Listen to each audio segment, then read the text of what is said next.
Hey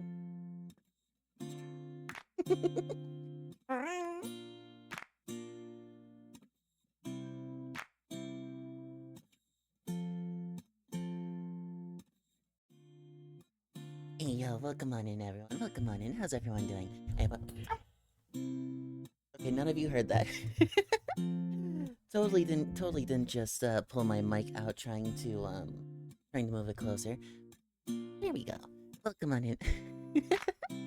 Welcome on in. How's everyone doing? I hope everyone's having an absolutely wonderful day. What will you all have for lunch? Everyone, today is a special day. Today is a special day. It is my birthday. Not only is it my birthday, today is the first day of us heckin' doing cooking streams. Today is gonna be our first ever cooking stream. I'm not gonna lie, I'm so fluffin' nervous. I've been nervous the entire day, running back and forth, making sure I have everything, going back and forth to the store 3 times already today. But yeah, how's everyone doing? And thank you so much, everyone, for the happy birthday wishes. And also, thank you so much, Rizza, for the heckin' subscription for 4 months in a fluffin' row. I really heckin' appreciate it. It's gonna be great. It's gonna be fluffin' awesome. Also, Starheat, thank you so much for the 50 bits. I really heckin' appreciate it. The notifications aren't on this page quite yet, but they will be over on the next one. Happy birthday. Thank you, Plink. I greatly heckin' appreciate it. Your kitty is now 24. I am firmly mid-20s now. I am firmly mid-20s.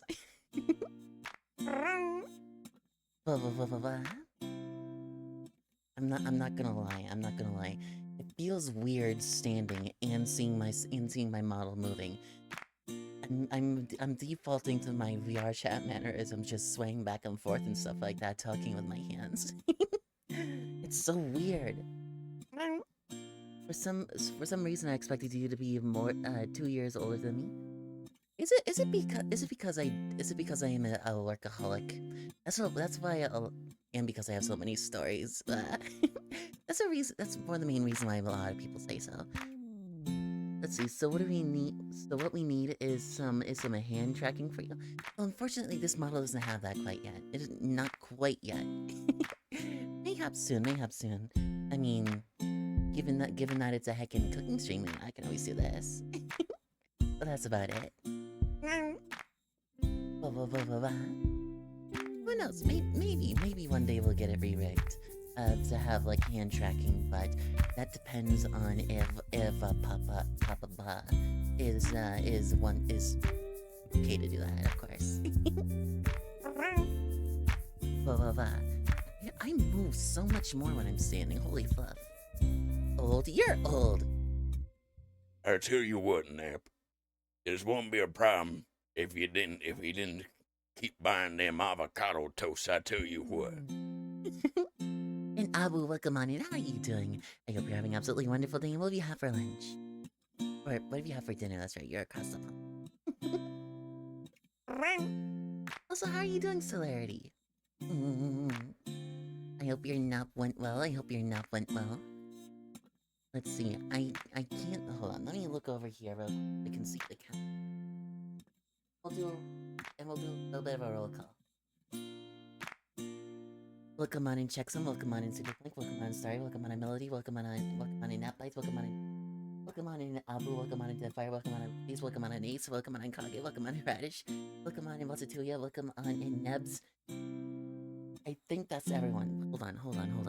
Welcome on in Celerity. Welcome on in Ali. And welcome on in... Okay. I think that's everyone. Neko is speaking at 2 times speed. Celerity is a sheer amount of caffeine I have had already today. It is only 2:43. And just to make sure that I calm my nerves. Probably would kill the average person, but you know what? It's fine. I'm good. I got some fried chicken. Ooh, very good. Let's see. I'm well. I had a bite. What'd you have for food? That goes for everyone. What do you all have for food right now? Right heckin' yo. I don't know why I'm poking the counter. You guys can't see this yet. Imagine getting affected by caffeine. Couldn't be me. So the thing is that because I'm ADHD as fluff, normally it wouldn't. Which means I just need to have a lot more. I just need to have a lot more. That way it affects me. I'm not gonna lie, everyone. Getting this set up, getting heckin' everything set up for this kitchen was probably the biggest pain I have ever had to do. I was up till 4:30 in the morning trying to get these stupid heckin' Elgato cameras working. I'm washing rice right now. Hey, yo, you better wash it well. You better make sure that water is running clear. Yeah, I'm embarrassed. I might tell you later because I feel like it's a cooking atrocity. Come on, tell me. Elgatito. I had some katsu chicken with some seasoned curly fries. Ooh, very good. Nebs, as long... Okay, never mind. For some reason, I saw you say curly fries. I thought you said curry fries. And I'm just thinking, oh, did you get some Chinese over across the pond? I'm sorry, everyone. Heckin', I know I say that there's no greater tragedy than a full English breakfast, but I'm not gonna lie. The British heckin' butcher Chinese cuisine, like heckin' paw over paw. Also, McDoomington, welcome on in. How are you doing? I hope you're having an absolutely wonderful day and what do you have for lunch? Welcome on into our birthday cooking stream. I had pizza rolls, chicken nuggets, but I'd stack the nuggets on the pizza rolls and use artisan baby barbecue sauce. Make chicken barbecue pizza rolls.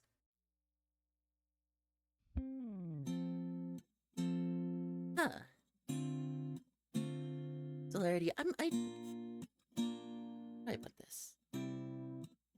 Celerity, what kind of edibles did you have to think that up? I'm not saying it's bad. Don't get me wrong. I'm not saying it's bad. But that is very much something. That's very much something someone with munchies would eat. Chef, hey, yo, welcome on in, Noir. How are you doing? I hope you're having an absolutely wonderful day. What do you have for lunch? I have a very classic Yorkshire thing, and I don't know if it's normal in America. Beef gravy on fries. It's more of a northern thing, like heckin' along the Canadian border or Canada. It was really good. Get called out, mother fluffer. And Fang, welcome on in. How are you doing? I hope you're having an absolutely wonderful day as well. And what do you have for lunch? I had leftover pizza rolls for lunch. Ooh, very good. Lots of people are having pizza rolls. Also, Noir. It is finally our cooking stream.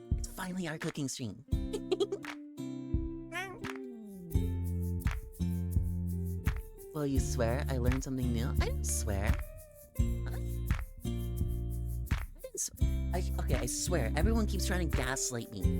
Into thinking that I swear. I don't swear. I have gone 4 years without heckin' swearing on stream, and I will keep that until the right time. You've been waiting ages. I know, 4 years. Okay, there, bud. Does eating pepper count as lunch? Because my neurodivergence wants paper right now. But I'm also doing well besides my neck hurting. Oh no. Well, first I think you need more than that. I think you need more than that. Something light, something that's not gonna upset your tummy. And I'm sure after some rest and stuff like that, you'll feel a little bit better. Also, Samaki, welcome on in. How are you doing? I hope you're having an absolutely wonderful day. And what will you have for lunch? I'm not swearing. I can't believe you'd swear. I never, ever. No, I just give in to all of your demands because now I'm making lasagna. I'm gonna cement the Garfield allegations. I swear. Everyone's gonna cement the Garfield allegations after today. You may need to make this an 18+ stream with all the swearing. Exactly. Mother fluffer. You mother fluffer, I swear. Gaslighting the audience is crazy work. No. No. No. I did no such thing. I did no such thing. Alright, let's see. We have about 10 minutes until we get Cell on. Yeah.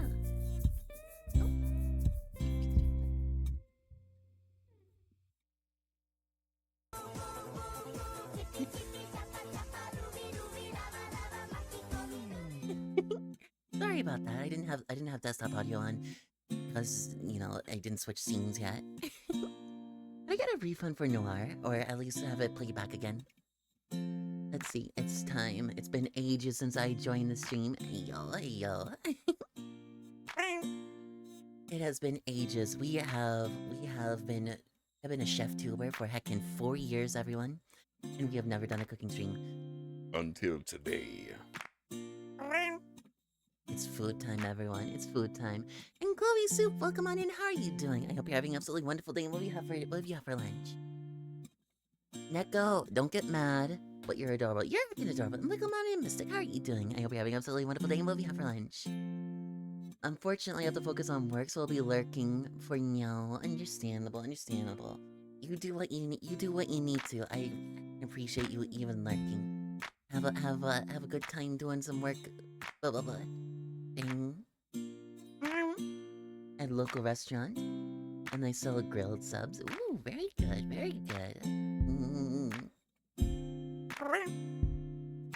Also, Celerity, if you're still listening, if you want to just jump into one of the extra chats, that way I can pull you in when the time is ready.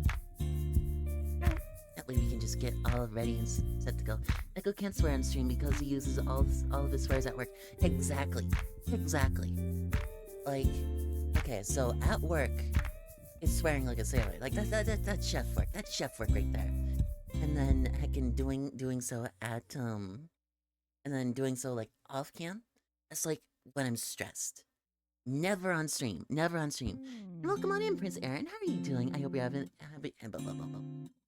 absolutely wonderful day. And what do you have for dinner or lunch? What do you have for lunch? Haven't been able to catch your stream properly. I've heard good things about you. You've heard good things. Well, I'm honored. Let's see, yeah, I'm at work as well. Only worker at the gas station. Oh no.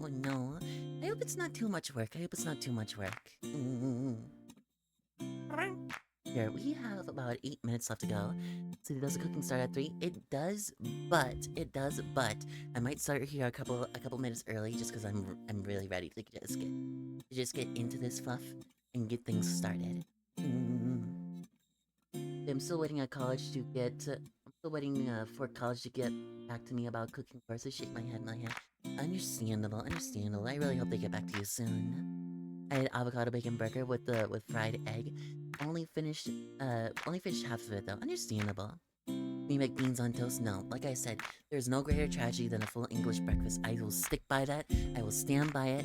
And I'm sorry for all my British friends, but it's the truth. The one thing you guys got going for you is heckin' fish and chips, and that's because you mastered that one.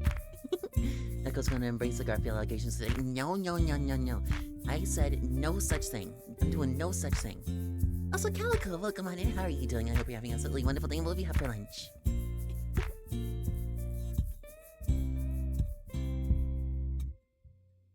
Celerity's in.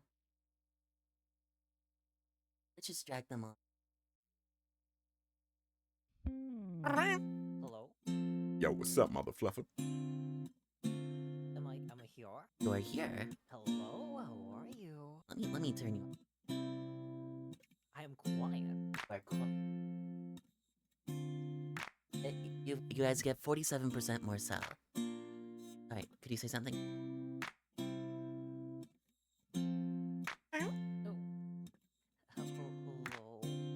Wait, I should be talking right now, right? I should be Yeah. consistently. So, wait, which one of you do I turn on? do I turn on the Discord you, or the Twitch you, or the no, no. I mean, you can like mute stream and then have me up on here. And hello. Neko, I'm driving without I'm driving without my eyes. Oh no. Unfortunately, I don't have enough resources in this PC to do like a I don't Discord know if you stream know as this, well. but I think you're on push to talk. So I haven't been able to hear you the whole time if you're speaking. Wait, what? Hello? Oh, that's what you meant. Okay.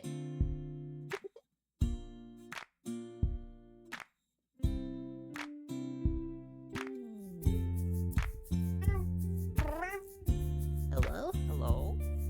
Hi! Finally. How are you? I'm doing Hello? all right. I'm doing all right. The reason why you couldn't hear me is because I have two microphones right now. I see. One is directed down towards the counter so everyone can actually hear the cooking ASMR, and then I have one up Oh. here. That sounds wonderful. Heck yeah. Okay, they're all good now, Nap? Heck yeah. I have been waiting to get you on stream for heckin' months now. Yeah. It's finally Well, happening. It's finally happening. we're here now. It's you and me in front of all, and I get to watch you sway. When marimba music starts to play, dance with me. Make me sway. There you go. There you go, Neko. Can we get another happy birthday for Neko Manic? All right, let's see. Let's move over to the gaming screen. I'm pretty sure everything is already up and running. All right. Right, happy birthday, Neko. Thank you, Kage. Thank you. Okay. And hold on, Nep. You've already said this already. We're gonna get another one, and another one, And and another another one, one. and another There one. you go. I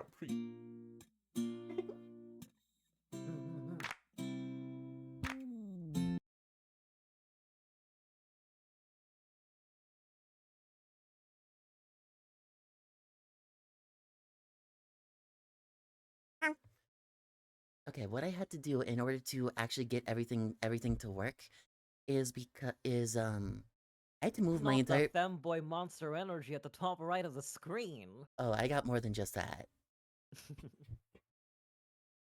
I got two more bang energies. Oh no. Oh goodness. All right, and there we go. Everyone, are you able to hear this?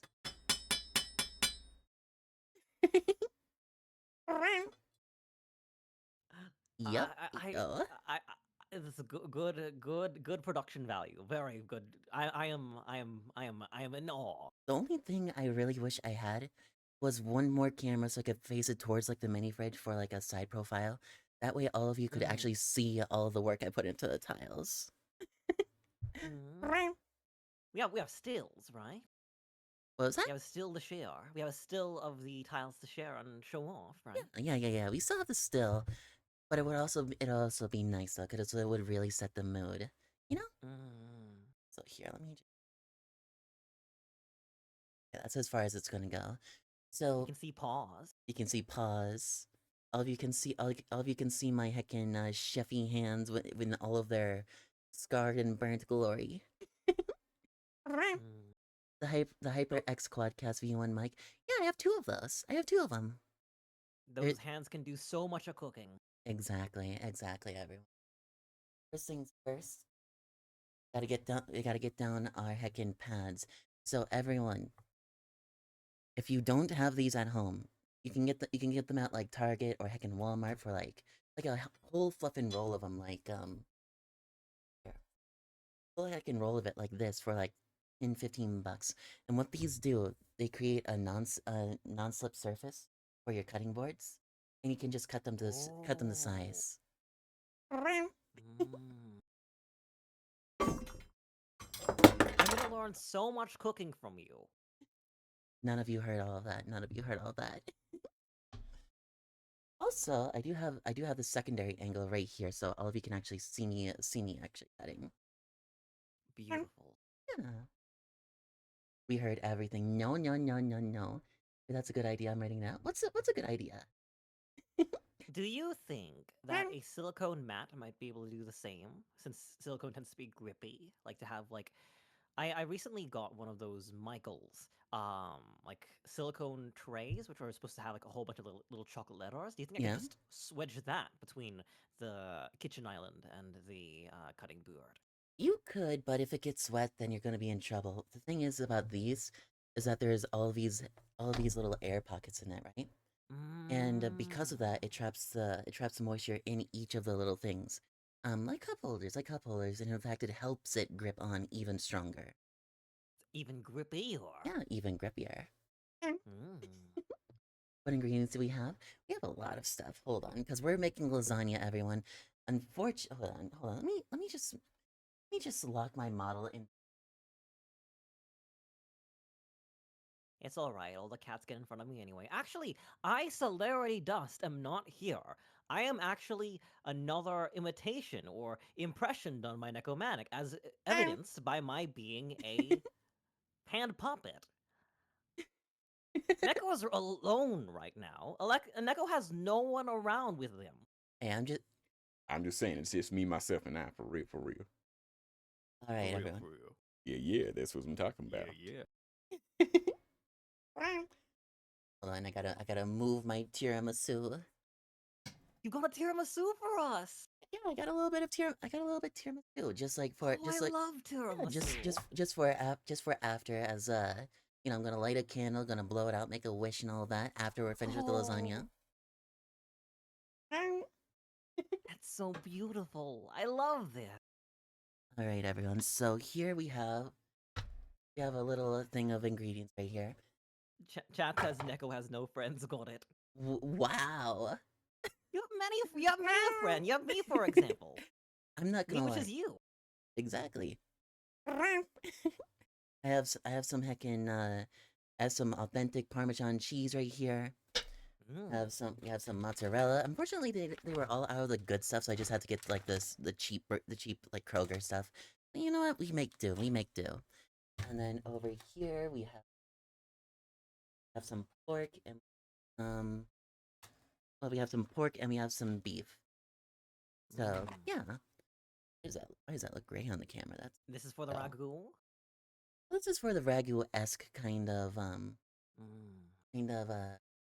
what's it called? Sauce. And I just Mm. realized I forgot the red wine upstairs. No, it's all right. I'll go and get it. Okay, I need to grab that because that is an important part. So Alright. could you distract them for like 2 seconds? Hello there. Neko, would you call your fans again before you leave? Oh, they're just kitties. Oh. After all, they're all visible on the screen, like right around here. Hel- All right, I will be right back. All right then. I'll see you soon. Hello, kitten. How are you all doing today?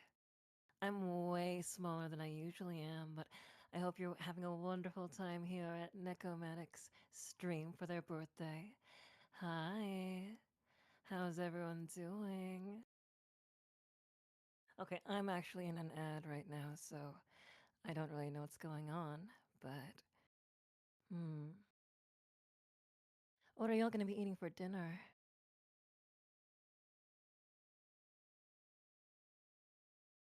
What are we thinking? There we go. Well, welcome back. How are you? I'm doing good. I got the wine, and so everything Ooh. should be good. Mmm. I just wish I was able to just wish I was able to drink wine. Like I'm super heckin' sensitive to the taste of alcohol. Oh, no, I'm exactly the same way. All I can have are super girly drinks. That being said though, I have been able to find one drink so far that I can Oh. actually have. It's like a strawberry shoyu. Mmm. Which is surprising because it's 12%. No, I'm absolutely worried about, like, they know how to make good alcohol over there, don't they? Oh yeah, I mean, what's the one major alcohol? It's Colorado. Is it Coors?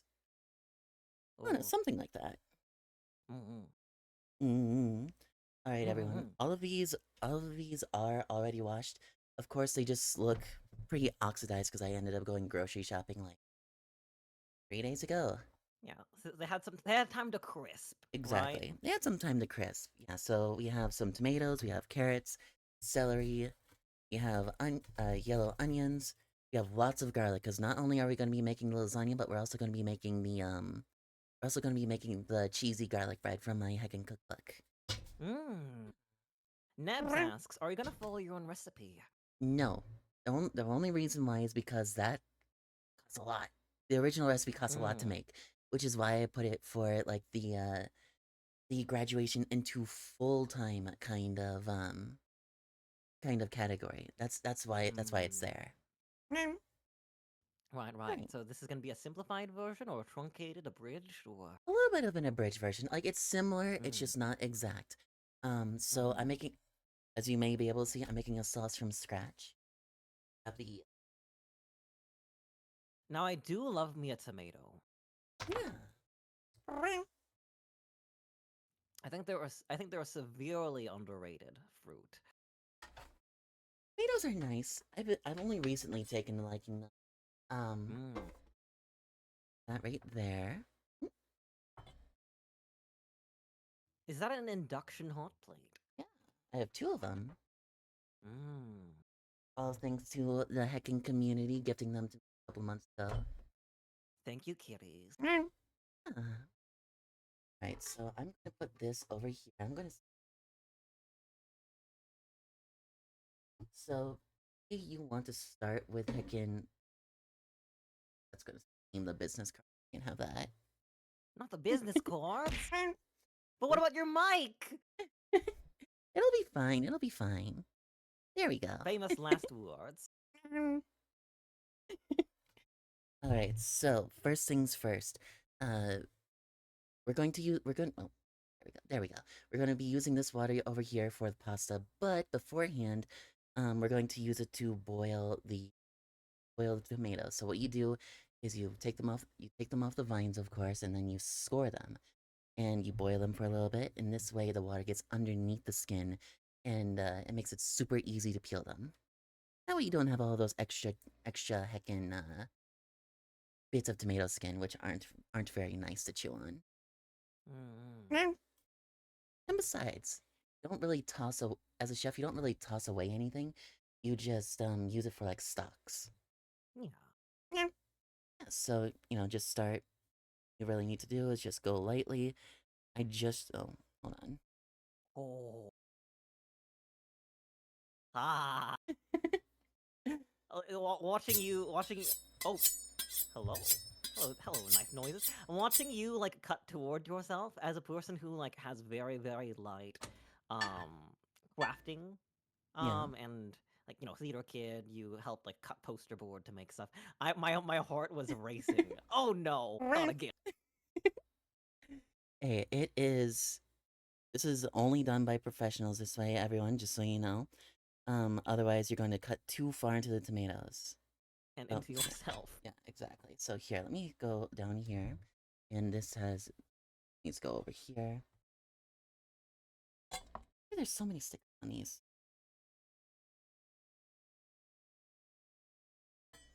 Okay, so gotta get in really close for this one. Hold on.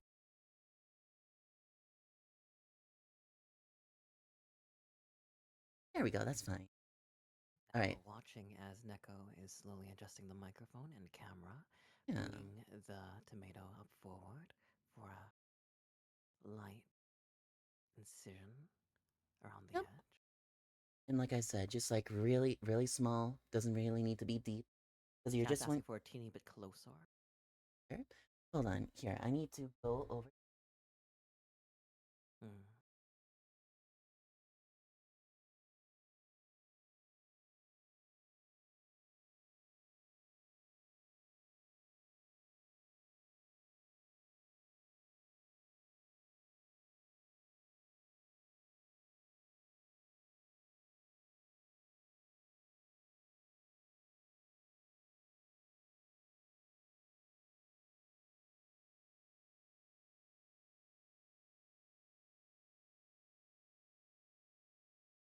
camera goes too far up, says Nebs, and we can see Neko with a paper bag trying to hide their cuteness. But no such thing. It messed up the microphone, definitely.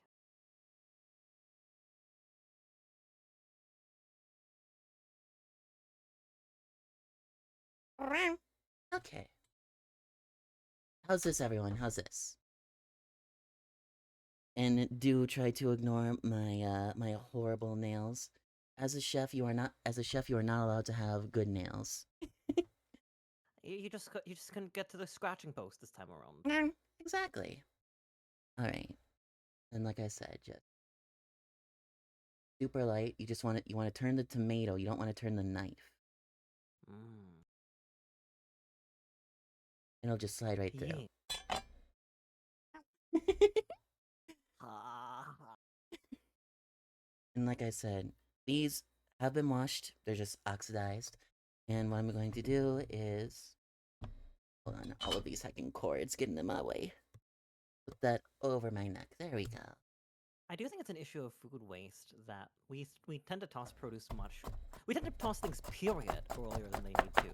We hold our houses to the standard of a 5-star restaurant, or at the very least a food service space. But a lot of this food lasts a lot longer, and I feel like it's something that it's an intuitive sense that you learn when you live without the ability to, get groceries as quickly and as often as possible. Like, what can we stretch? What of this is still edible?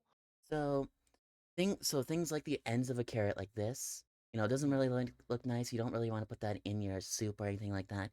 So, what you want to do with these, you want to save them. You want to get yourself like a pack of here. It's over here. You want to get like a pack of quart containers, right? I love these like Chinese food containers, the miso soups, the drop soups, all the these. like. Yeah, you just want to get a pack of these. I work with these every day. The sheer amount of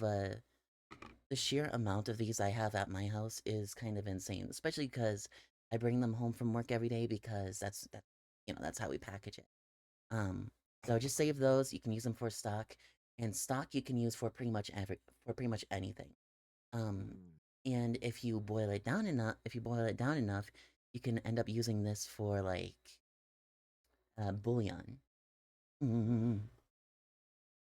Also, everyone, I will show you some proper knife work.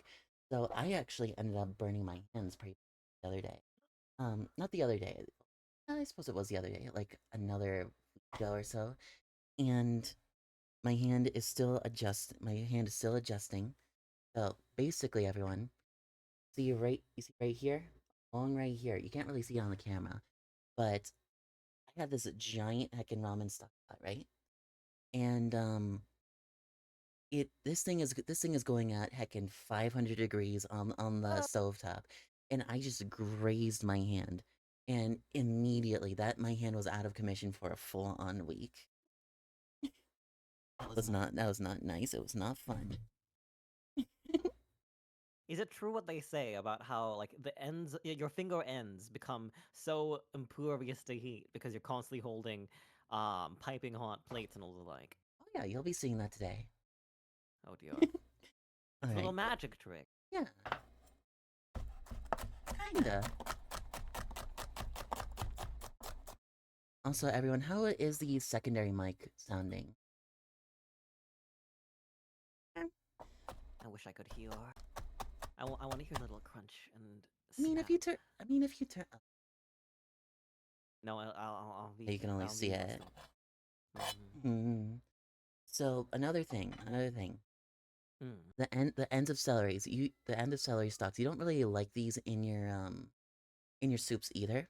Just because they're leafy. They don't really fit in a soup. Mm-hmm. These can also go right into the stock container. My entire thing is layering flavors. Just make sure they're using every piece of it, because every little bit adds another layer of flavor. Have enough layers, then it becomes like a book. Like it's incredibly hard to like tear a book when it's closed, right? I have a question, if you don't mind me asking. Of course.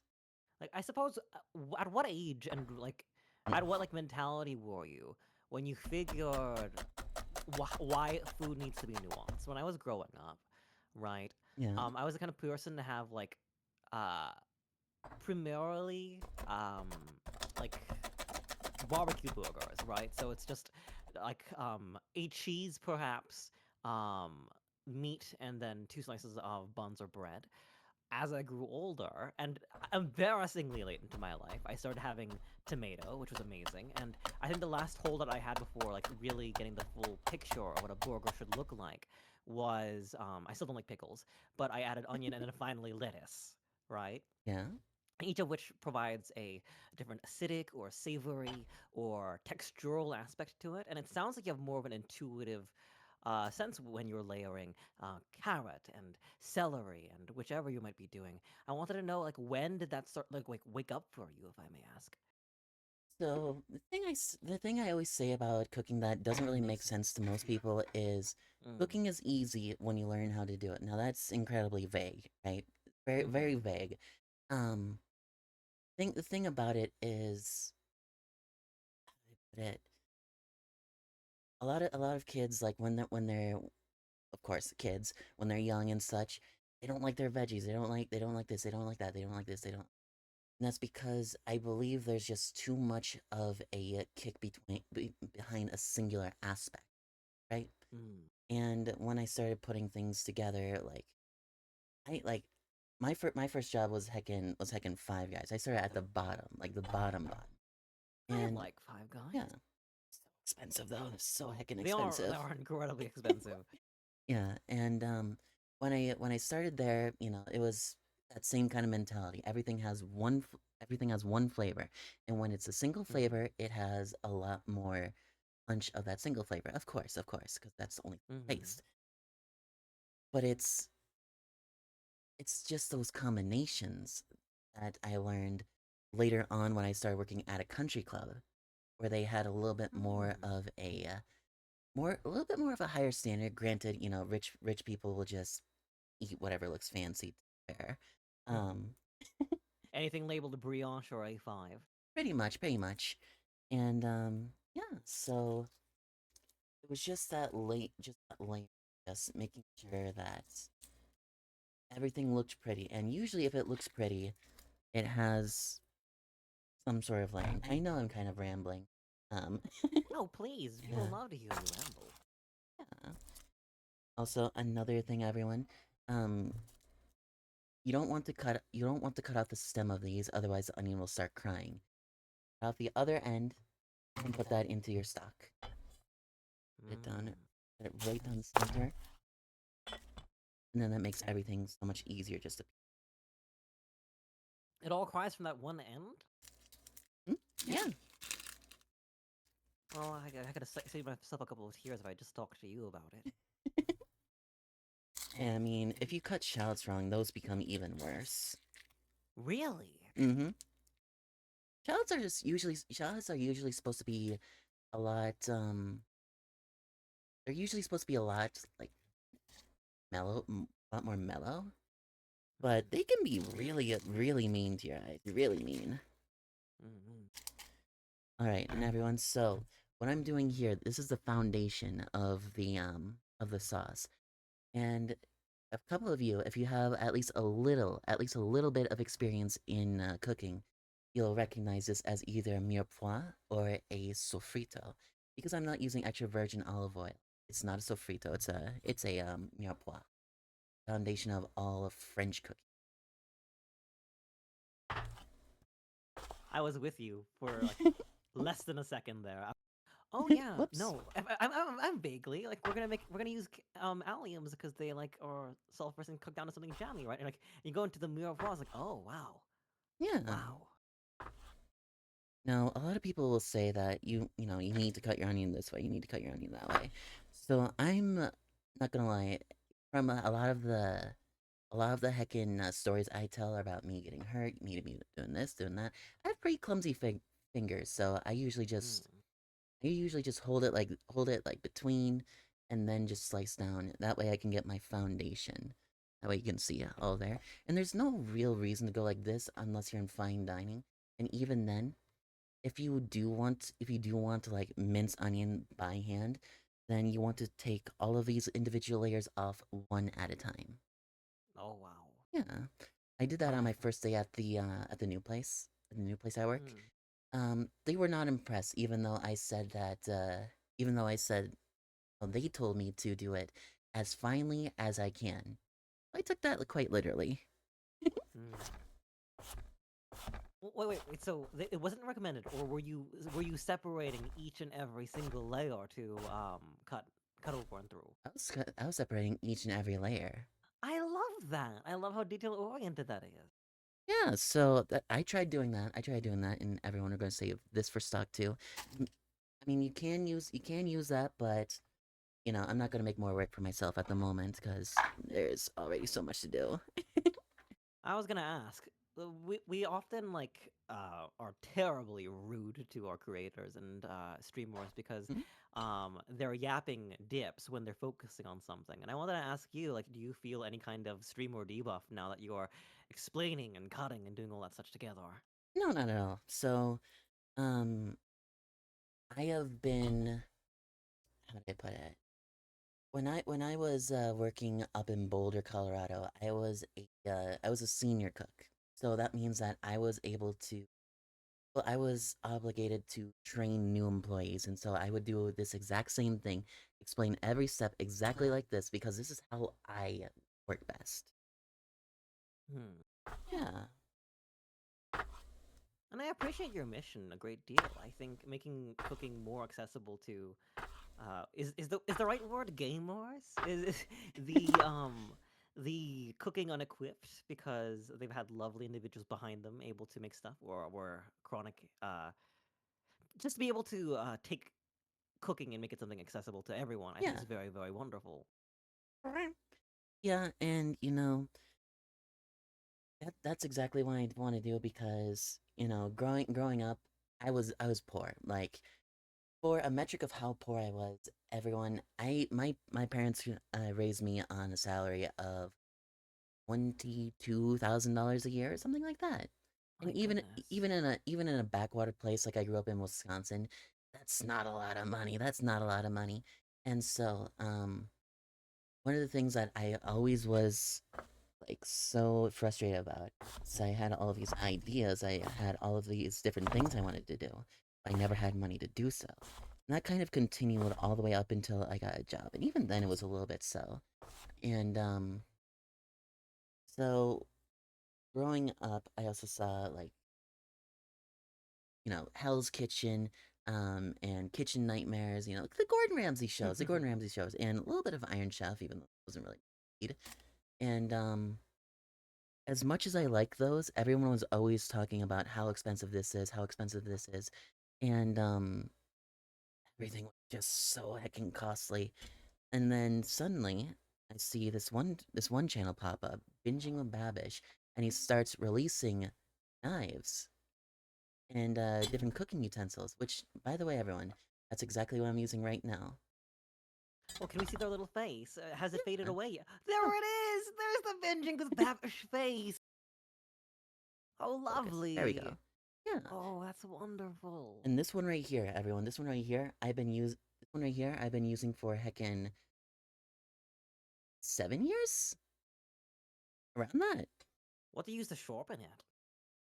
So personally, I'm not the best with sharpening, so I just use one of those counter sharpeners. Um, I don't have it here right now, but basically, it's The a pull through. yeah, it's just a pull through one.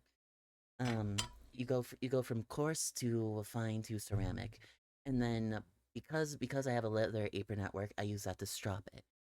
If you don't know what stropping is, basically it's getting rid of all the burr that forms along the edge of a knife.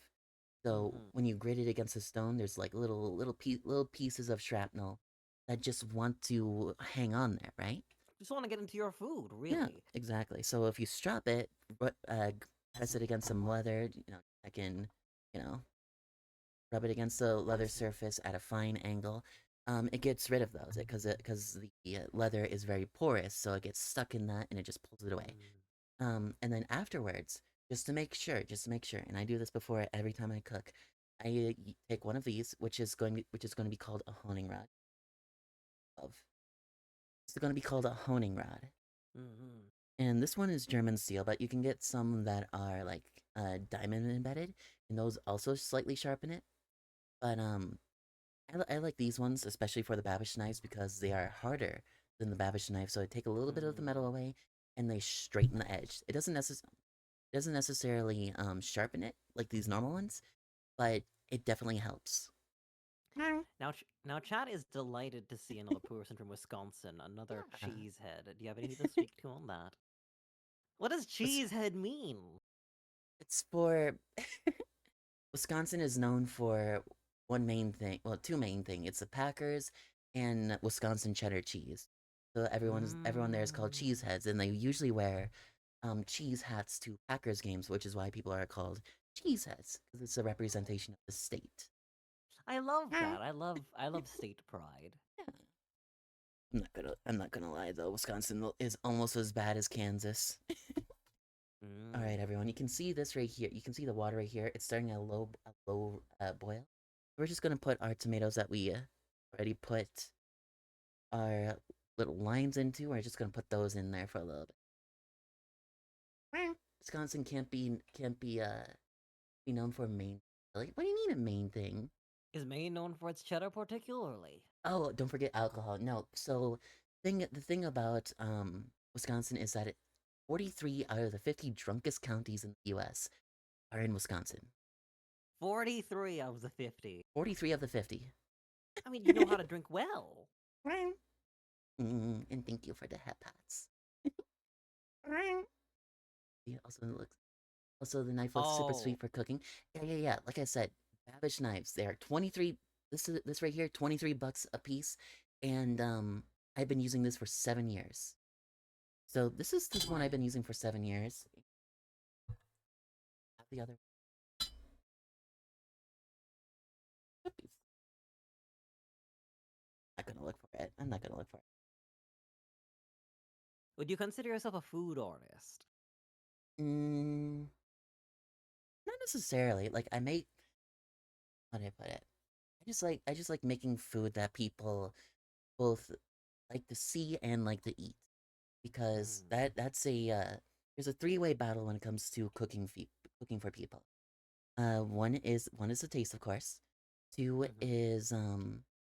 is the visual appeal, because people aren't going to eat something that tastes, well, that looks like slop, you know. Mm-hmm. Um, well, I mean, some people, you know what I mean. And then the third Mm. one is the smell.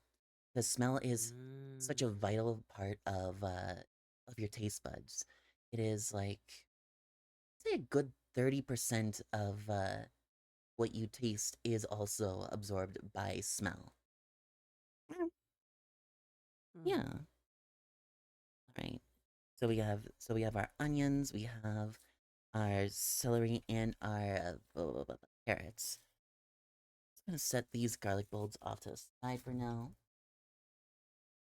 We'll do one. We'll do one of them. Is that a cast iron Dutch oven or pot? Oh, this is actually copper. Oh. Yeah, this is antique copper too. So no cooking Oh. tomatoes in this. No cooking tomatoes Mm-hmm. in this, everyone, because like I said, this is authentic, like proper copper. So if you cook tomatoes in it, you'll have copper leaching out into your food. Like if you're just holding food in it, it's fine. But yeah, you don't want any more acidity in it than necessary. Mm-hmm.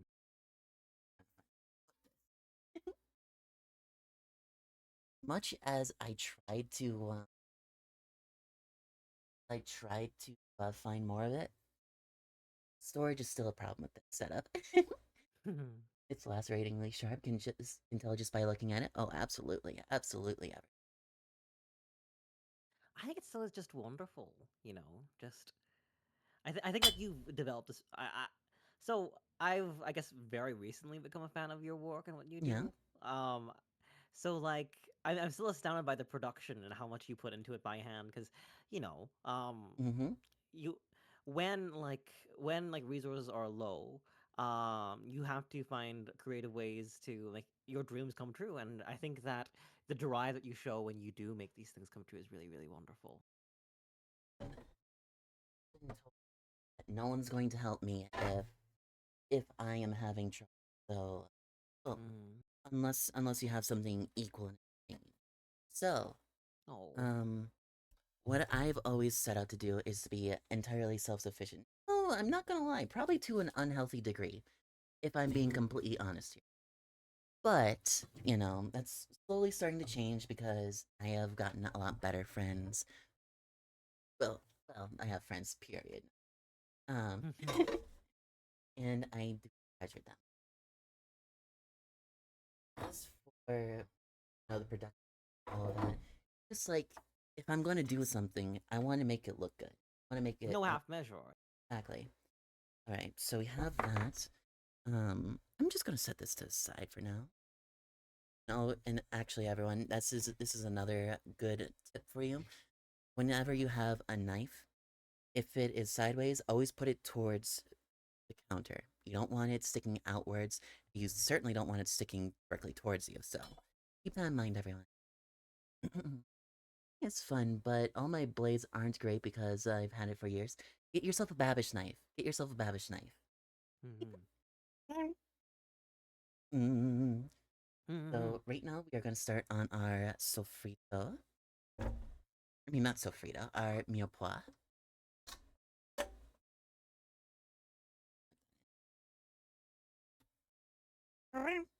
I'm not gonna lie, this entire setup in itself only, well, at least the physical stuff like the fridge, the oven, the countertop, all that only cost me like $150. Wow. You have no idea. You probably don't want to know how long I've been stalking Facebook Marketplace and all of that for all of this. Right, so I've let's just got see. the thing is this doesn't translate very well because we're primarily audio only, but I've got the biggest grin just hearing you speak on all of this. Heck yeah. Mm-hmm. Okay, so we're gonna grab that. And I'm not gonna lie, these pans as well, also a great heckin' steal. Person who was selling them didn't know how to use them, right? They didn't know how to use them, and they were selling two of these for like, I think it was like $20. New, they're like 105. Yeah. All right, everyone. So, like I said, right now we are working on our heckin' on our mirepoix. And so you may think this is a lot of butter, but this is going to dissolve some of that milk, liquids inside that. And we also want to toast that a little bit. So we're just gonna put that in there. This right here is about 3 tablespoons. Put that back in there. It's here. Hey, yo, welcome on in, Goldie. How are you doing? Empire, and how are you doing? I hope all of you are having absolutely wonderful day. And what do you have? Hope all of you are having absolutely wonderful days. And what have you had for lunch? Okay, so over here, these are just about done. So I am going to. So you don't really need to be. You don't really need to be too heckin' delicate with them. Just gonna grab them with a fork, and then you just need to let them cool. So by putting them in boiling water, right? Not only are you making the skin expand and getting the water underneath, by letting them cool, it shrinks it, and that further tears the fibers outside with the inside. A little bit of culinary science there for you Yep. folks. So it's also fancy and fancy to me and fantastic, and I hope I can. Hey, I mean, If you want to cook like this, well, you can just continue watching. cooking is cooking when you know the basics. Super simple, super easy. And again, I also have 275 cook. That you own, right? Not that you wrote. I own, and I have one I'm in the process of writing. I'm doing amazing. Now the supper is done. Exactly.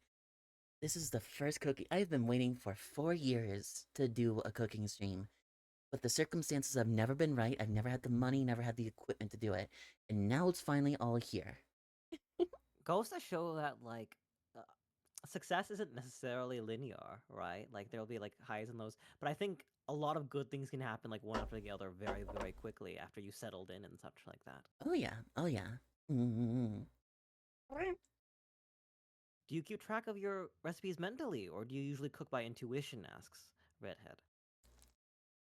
Oh, Do you, a little bit of both. A little bit of both. So, whenever I'm making stuff at home, like, yes, I know the recipes because primarily all of these recipes are stuff that I've tried on the field.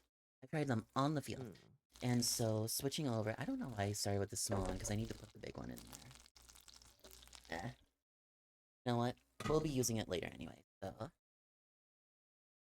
put this down. Let's pour Is that a in. gamer induction heater? It's bright blue. Yeah. And we will just put this back up on the tiles. The thing I like most about the tiles is that I'm able to do this because there is a drip guard. There is a drip guard, Mm. and I'm able to do this, and it's not going to be like much of a problem. Mm. Since it's up against these ceramic tiles, which I'm not gonna lie, have been like the hardest thing to do. Like out of everything in here, like even the wiring for this heckin' this overhead fan Fan. or this or this lighting or whatever. The hardest part of this was the ceramic tiles because all of those were hand painted. Ceramic tiles weren't actually that expensive either. How much were they? Well, like 9 cents a piece. Mm. That's really good. Mm. Let's see. I'm really happy you're finally able to do a cooking stream. Finally get to see the master chef Neko. Exactly. Oh my fluff, a plastic cutting board. Hey, I couldn't afford to buy a butcher block because this even though it's nice where it is, it's just like an inch too short. So I wanted to get like an inch tall butcher board. Mm. I'll have to do that later. I'll have to buy one later. All right, so now that we're done with this water with the tomatoes, we're going to salt it for the pasta. So, my chefs have always told me you want it as salty as the ocean, which I don't think that much, but definitely a bit, definitely a bit. So that seasons the pasta, so you're not just biting into like cooked cooked egg flour, you know. Mm-hmm. And welcome on in, Phoenix Fire. How are you doing? I hope you're having an absolutely wonderful day. And what will we have for lunch? All right, let's get those in there. I would put enough salt that like I could still see it even after like most of it's dissolved. Is that too much? To each their own. It really depends on how much salt you're gonna put in afterwards as well. Mm.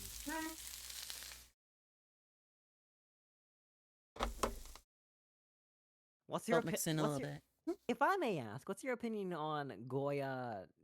What's the word for it? Adobo seasoning, right? I think it's just a very brief mix of like garlic powder, onion powder, black pepper, occasionally salt. Like that one specifically, or just like premixes? I suppose premixes, but especially that one, if that's all someone uses to flavor their things. You know, for example, you know, a hapless college student who happens to not necessarily know their way around a kitchen very, very well, if they just throw that on a steak or I something. mean, like that. that's perfectly fine. I mean, I'm not one to. We all use them from time to time, especially chefs. Especially chefs. Mm-hmm. Only time when it's different is that's some. And besides, I got some as well. Hey. Hmm. Put this up. That doesn't want to go back in the same place. Sizzling sound is so good. Thank you. Should I talk more ASMR just so I don't like get in the way of all the little clanks and cuts and such? Oh, you're all good. You're all good.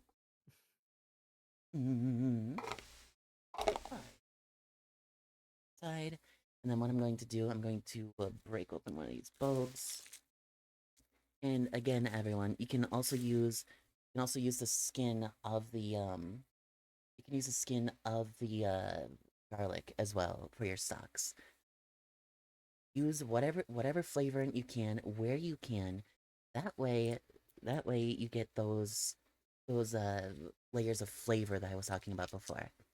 Waste on whatnot. And besides, especially when it comes to things like curries, you can have up to 21 flavors before it becomes indistinguishable. So, have fun, have fun. Wait. What is this 21 rule? Pardon? So generally, you can have 21 different seasonings in a curry before it is indistinguishable from the flavors are indistinguishable.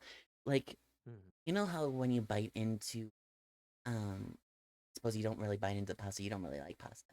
When you bite really. when you bite into I don't know, let's say chicken and rice, you're able to taste like the individual spices that they use. Maybe they use a little bit of basil, maybe a little bit of parsley, maybe black pepper, but you're able to tell them even if it's just a little bit. If you go past 21, you aren't able to do that anymore. That's why people usually make things like garam masala that have a set number. Yeah. Here, let's just use those for now. Alright, and everyone, here, I'm going to move this over a little bit. Very careful. Yeah, for the mirepoix, asks CP Zeus, is it medium or low heat?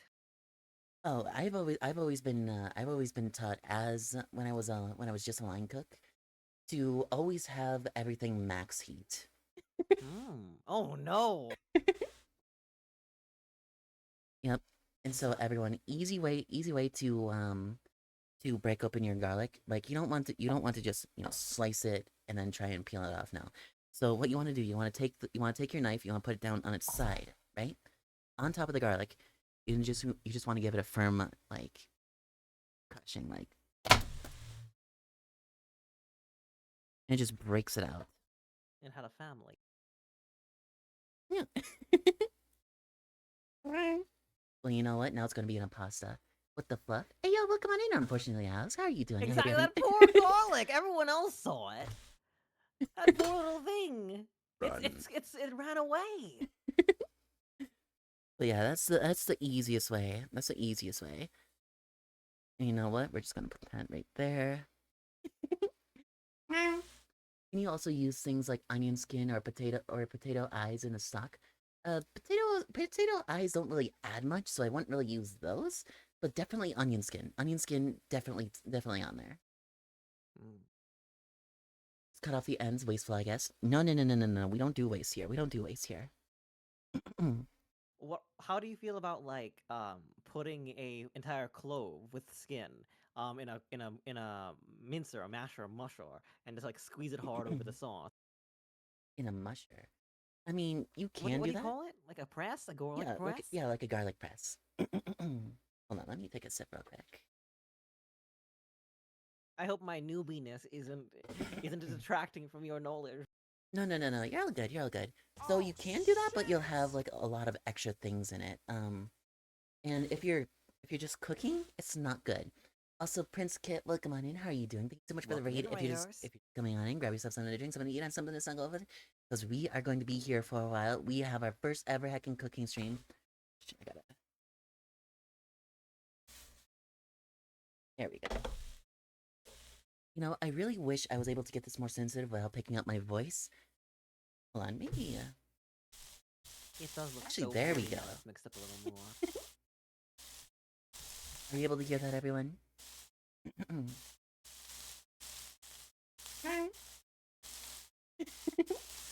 I ask you Yeah. a question about What's up? so I was pulling from just another creator online. So they spoke to the fact that the creative endeavors we fall into, that we throw ourselves into, generally are from the first piece of media or art that we've consumed and thought about the mindfulness of what happens behind the scenes and all that such, right?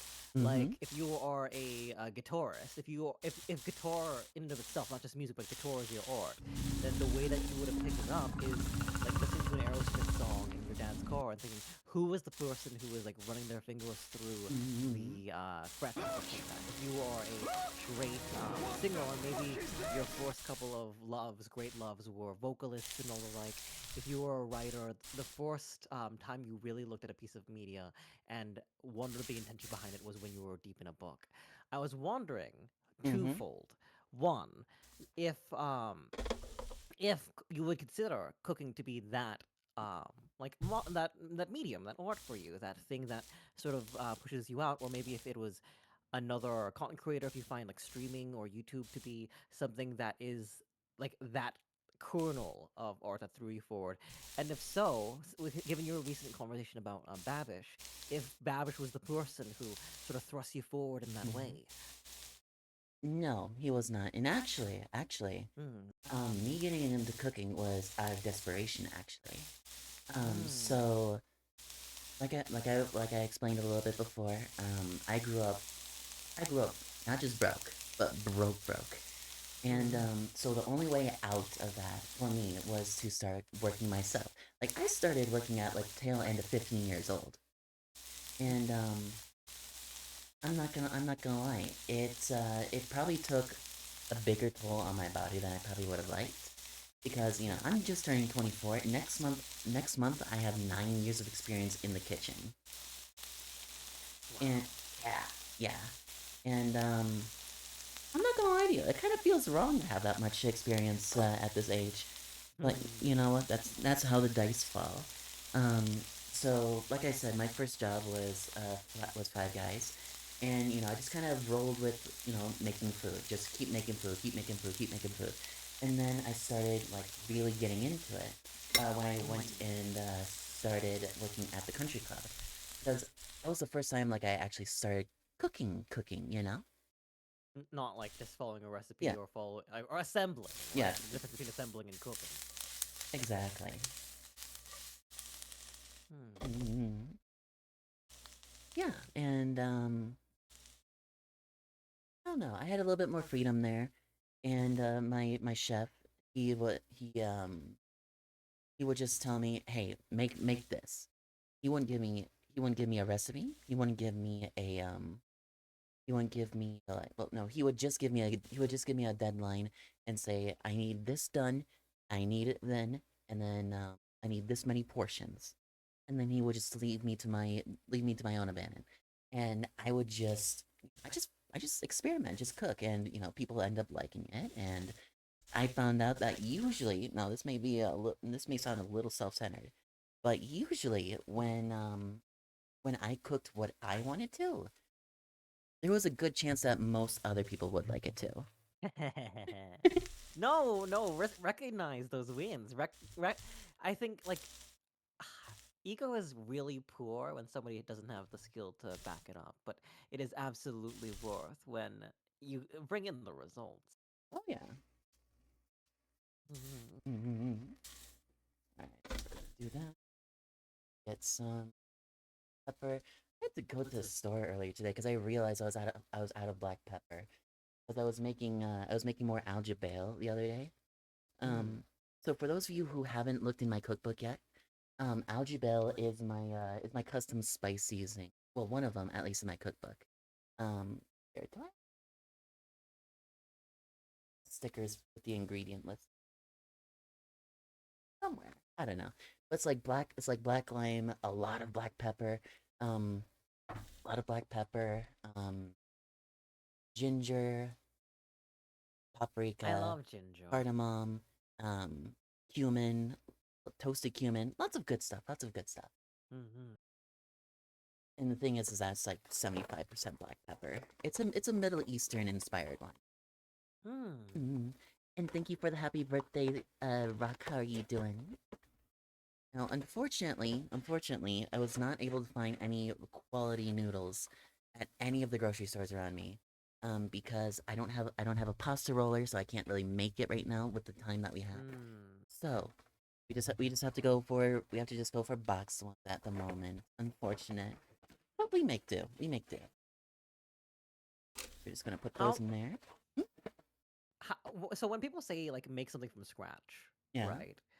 How far divorced? How many steps divorced do you think making something from scratch is from like um how do I say um assembling similarly to being like a cook in a fast food place, because like when you're making your own sauce, you're making Yeah. you would have made your own noodles, but also you're just like subbing in noodles in spite of like the lack of time, right? Like when would you cut the from scratch label off, if I may ask? For example, like if I were to make a Ghirardelli box of brownies, it's not necessarily from Mhm. scratch, even if I do all the action. I think so. While you are putting everything into it, I think that a good question actually. I'd say you'd have to put in at least 75 to 80% of the actual steps. So, like brownie mix, it has all of the dries mixed in there, which the dries are like, of course, they're the main part. You have the gluten action, you have the baking powder that's already in there. You have all of your other respective things like salt and whatever flavoring. And so I would say that around that 80% mark is where I cut it off for scratch. Because pre-made brownie mix, it's not exactly from scratch because all those solid things are already done for you.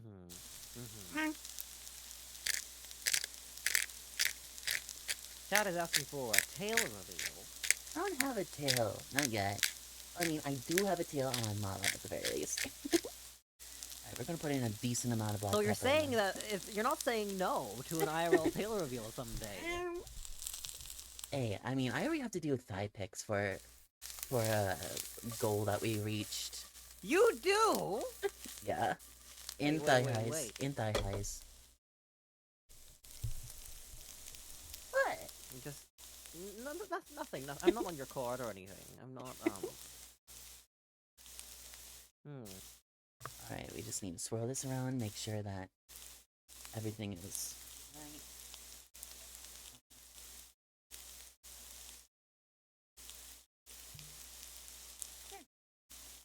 Sadly, I gotta go on.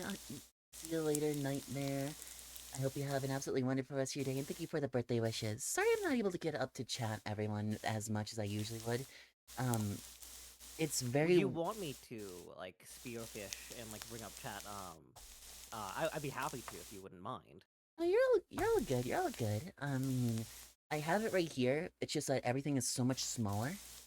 No, And I'm used to having 3 monitors. I'm used to having 2 chats. 2 chats. Yeah. I like having every detail on my streams up. It's not That's like one more than one. Alright, we're gonna put some of our Apothic Inferno in there. It's just a cheap red wine, like $15 at the grocery store.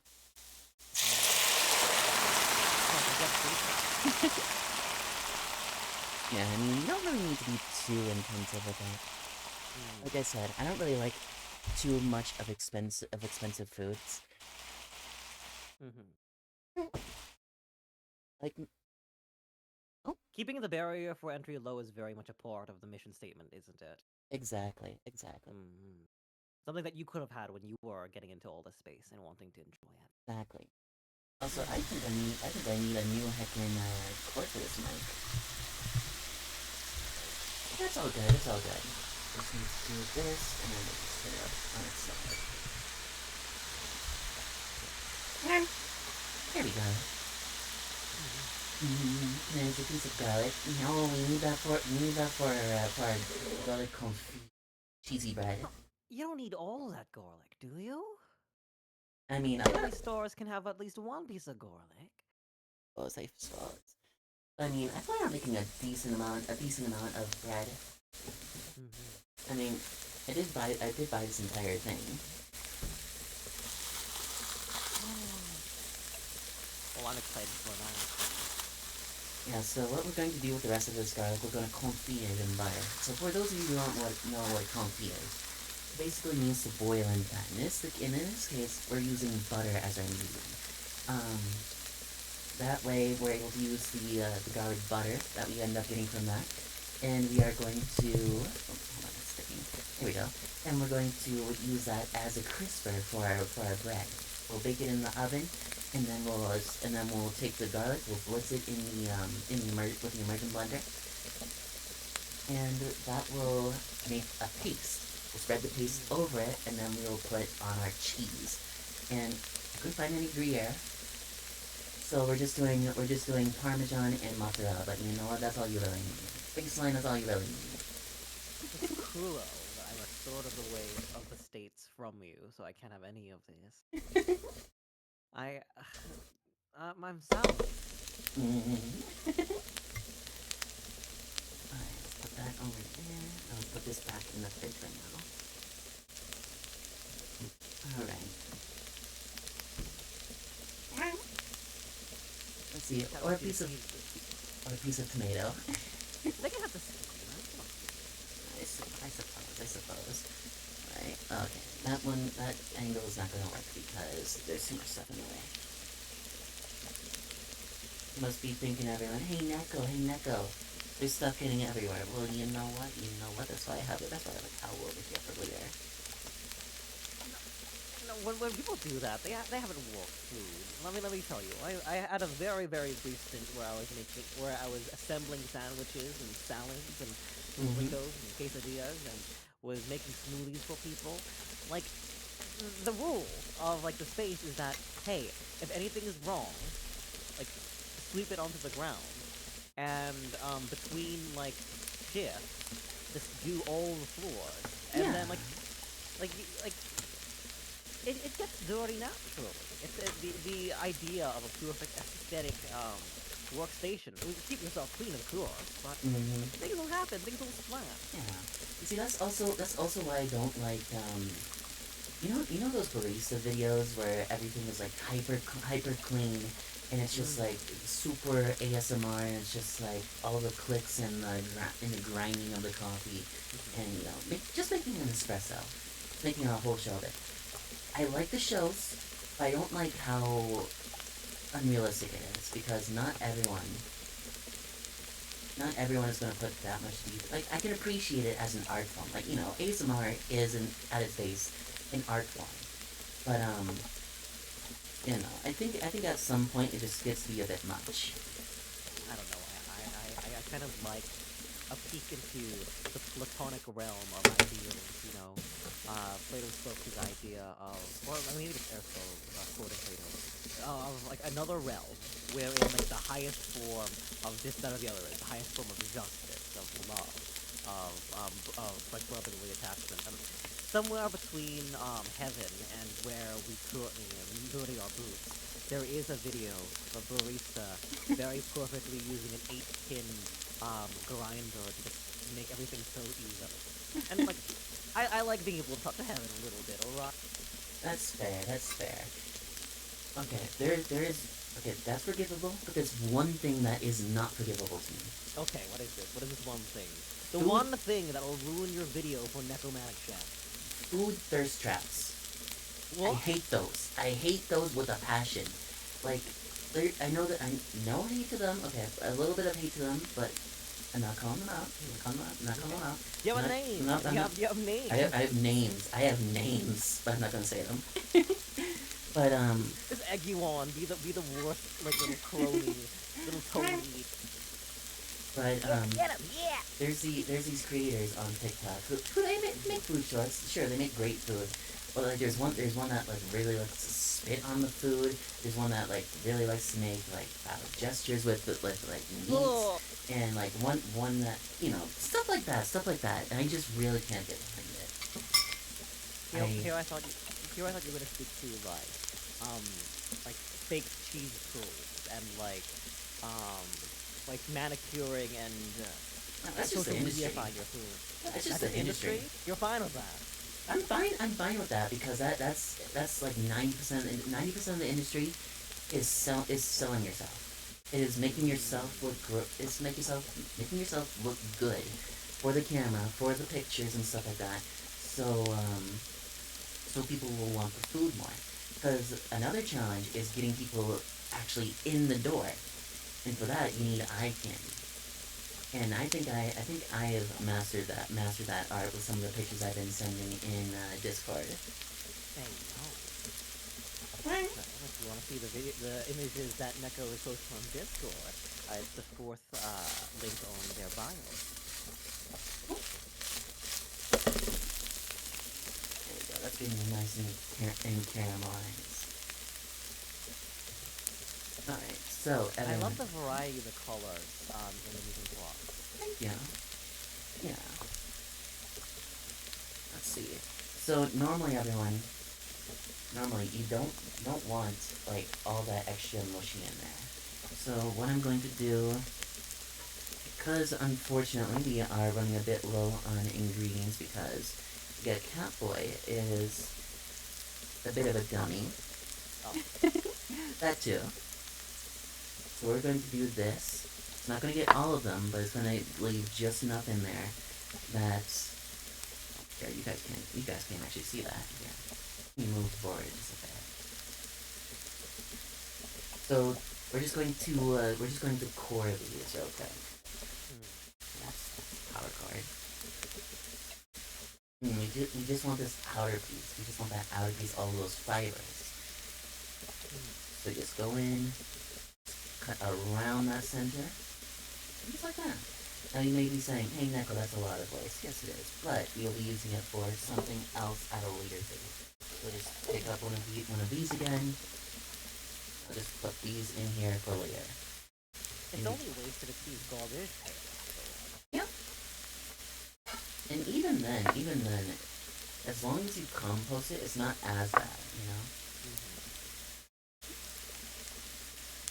There we go. We're just going to dice these. We just want to add in a little bit of extra moisture into our heckin' pot here, or pan, whatever.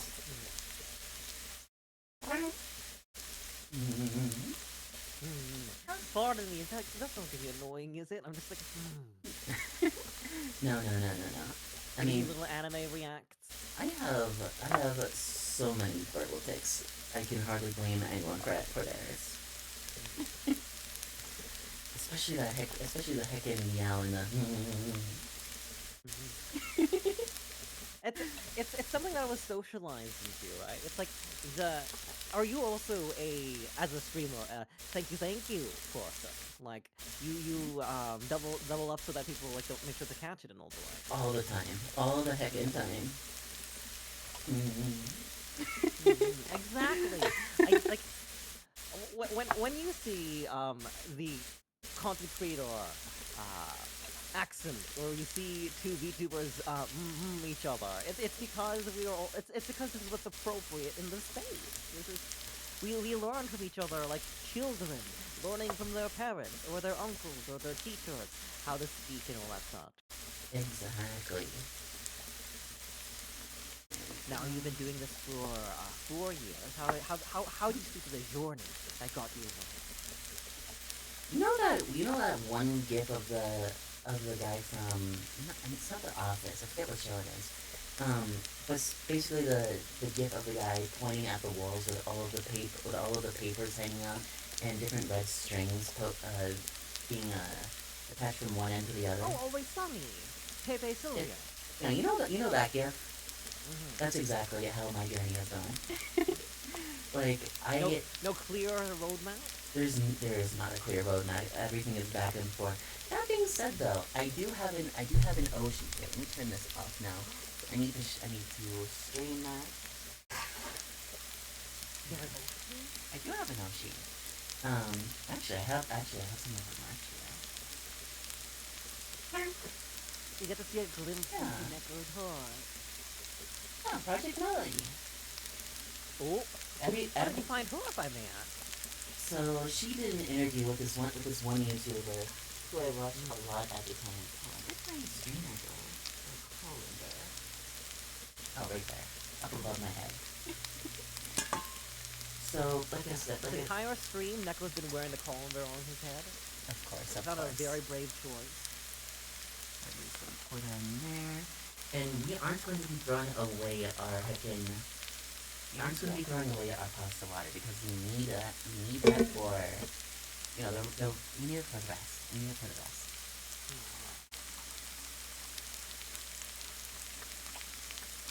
I hope this isn't fogging up the camera. No, it doesn't look to be. It's actually doing great.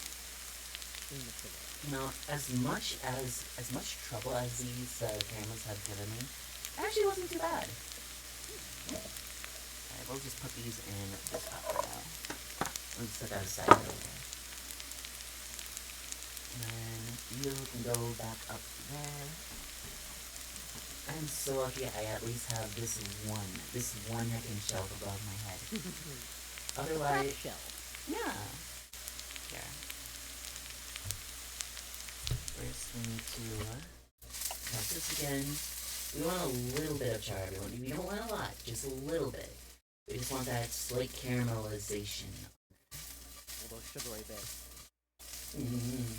Well, caramelizing onions is a little bit different from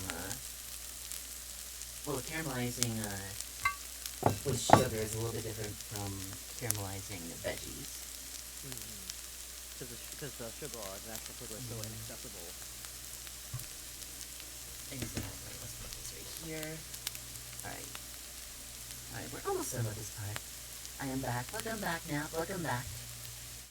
Now. Right now we are just working on our sauce still. It takes a little bit to make a good sauce. Alright, this one got a little bit too boiled, but you know what, that's fine. And then finally... There we go. And we will use those for a later recipe. We'll use those for a later recipe. Later And- today or later on? Oh, later. I'll most likely use them, like, I'll probably blitz them and then turn them into, like, tomato paste and use that for, like, Spanish rice. Ooh. Yeah.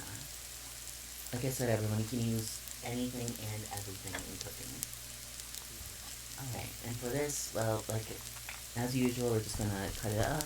You don't need to be too heckin' precise with it. Because all of this eventually is going to be put through a immersion blender.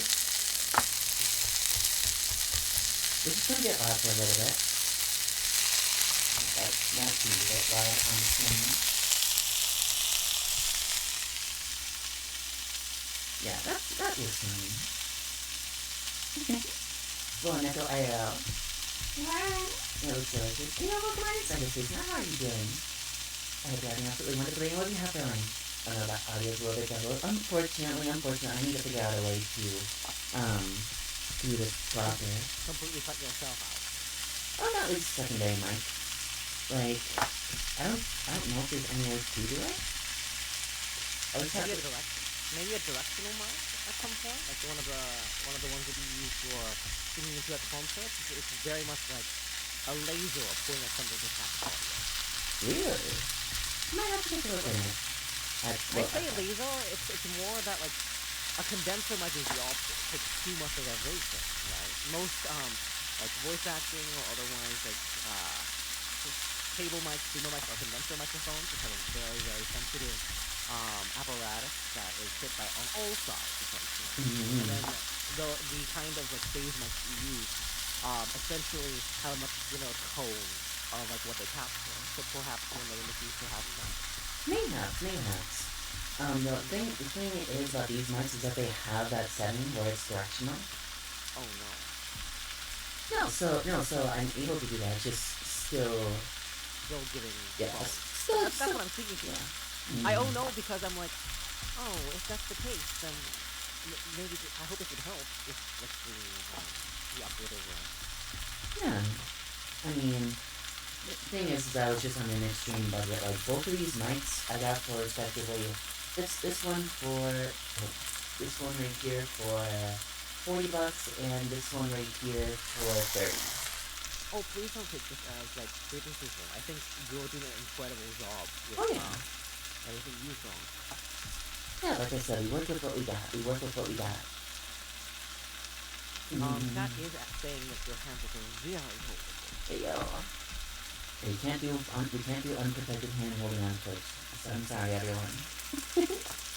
Right. It's against the OS. Is it actually? No. Okay. Alright. Let's get that across.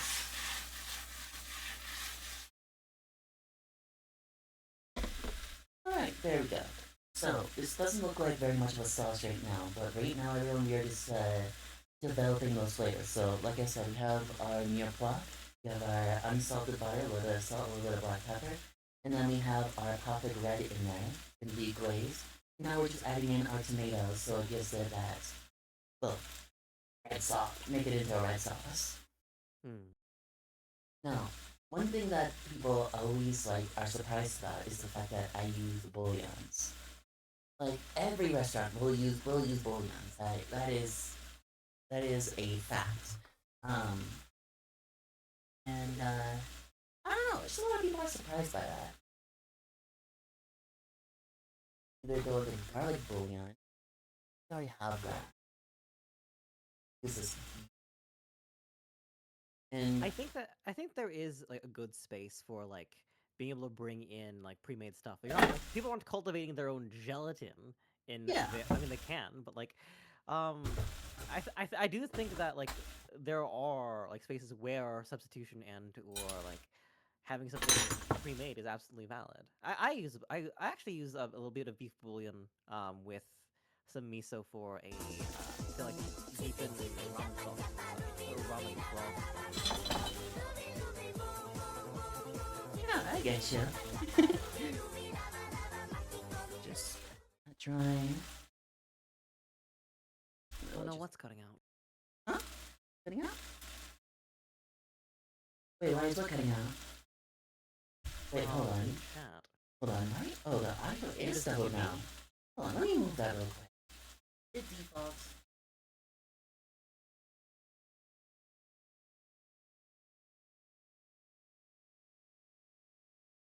Oh, that's getting that one.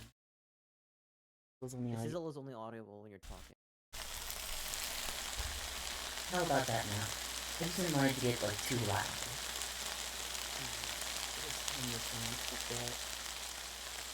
Oh, that crackling sizzling effect is too darn loud.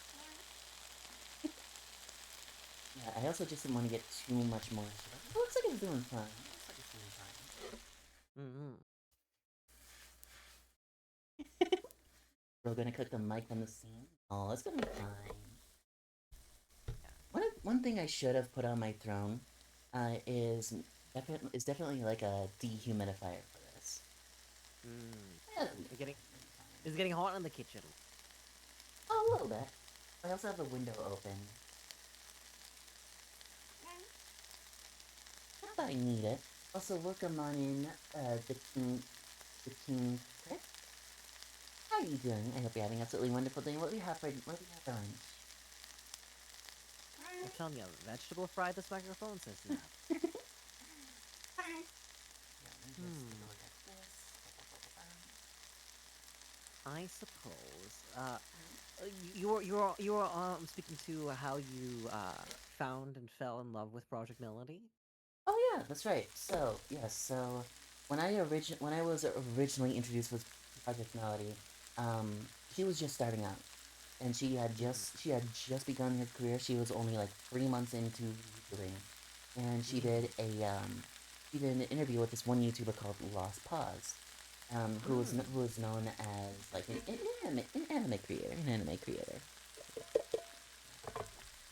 and so we did the interview. I was intrigued. I found it like pretty heckin' cool. And the fact that she was breaking like goal after goal after goal, like getting her face up on Times Square, and stuff like that. That was so heckin' cool. One day I want to do something like that. But yeah. So Get a statue of yourself made of cheese and have it brought to like a Wisconsin activity. Yeah. This soda was so much better than heckin' Wisconsin though.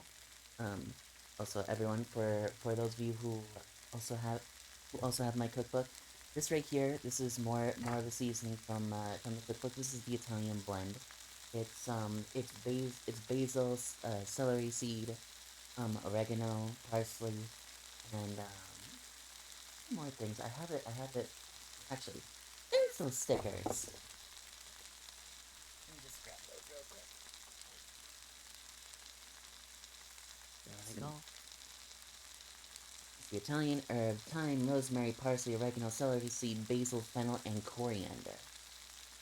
And these will be on the heckin', these will be on the market soon, because I will be selling dry spices here soon to go with the cookbook. What? Yeah. That's wonderful.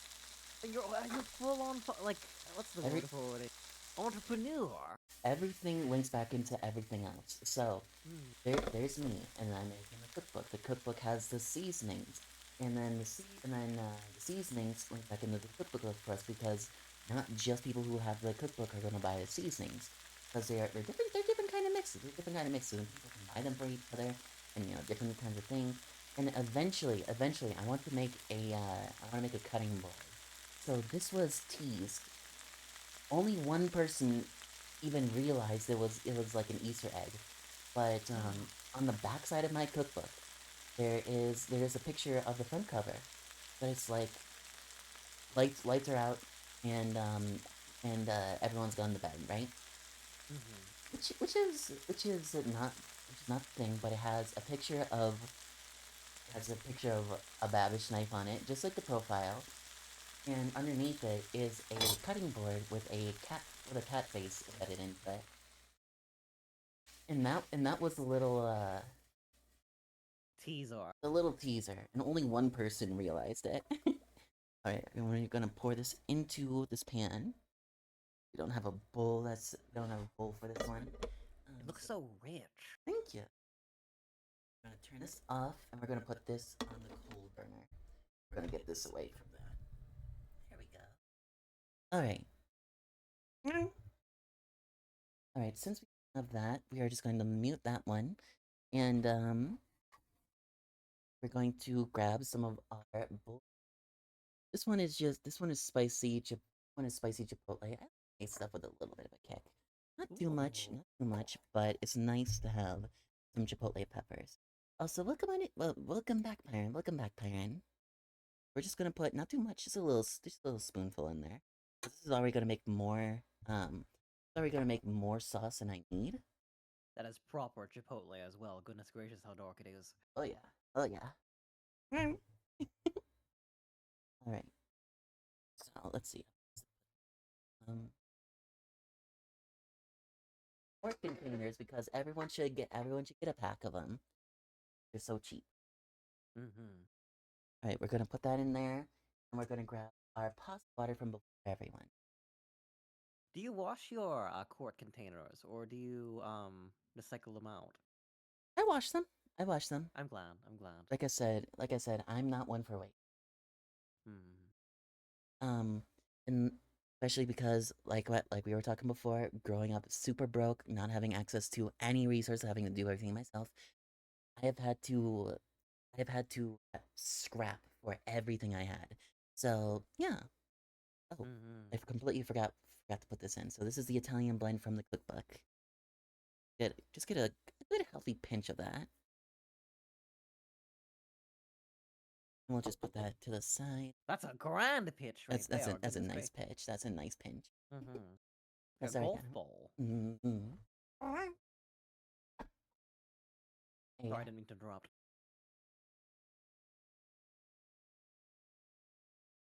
And then we have our immersion blender right here. I have not had the chance to use this yet, but it was bought for me by chat. So thank you again, everyone.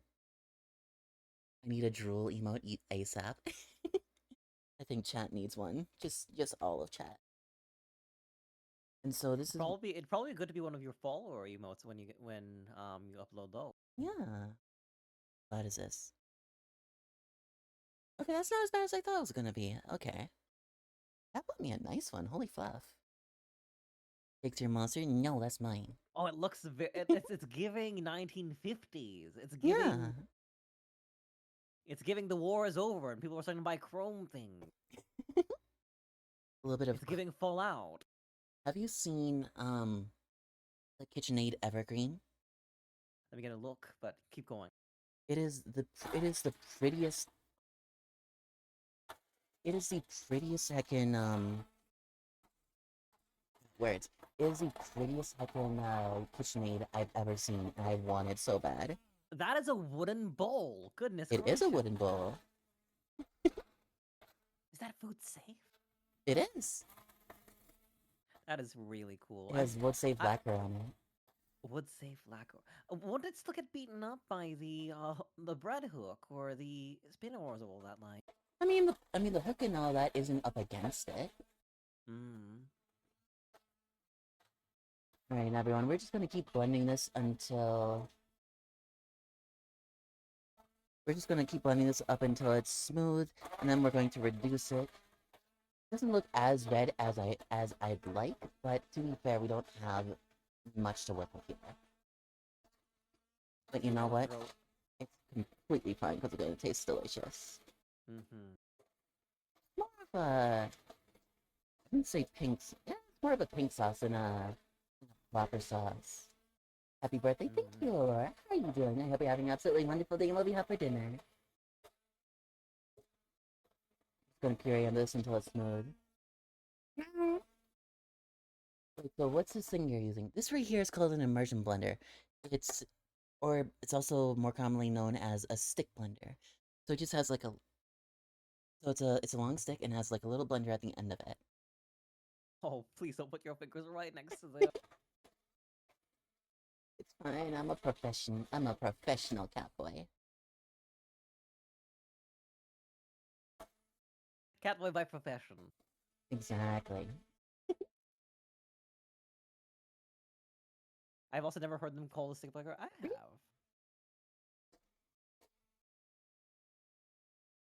Alright, and one thing that this is also gonna do is it's gonna put a lot of air into it. You can probably already see all the bubbles in it. So that's gonna whip it up. But here's the thing. That's not where we stop. That's not where we stop with the sauce. I'm gonna put this aside. That go in the dirty dishes. Because I don't think famous last words. Alright. So we are Raven Dramatic says happy birthday. They had Subway for dinner and they thought that was a stand mixer. You're welcome on Raven Dramatic. And thank you for the happy birthday wishes. My brain.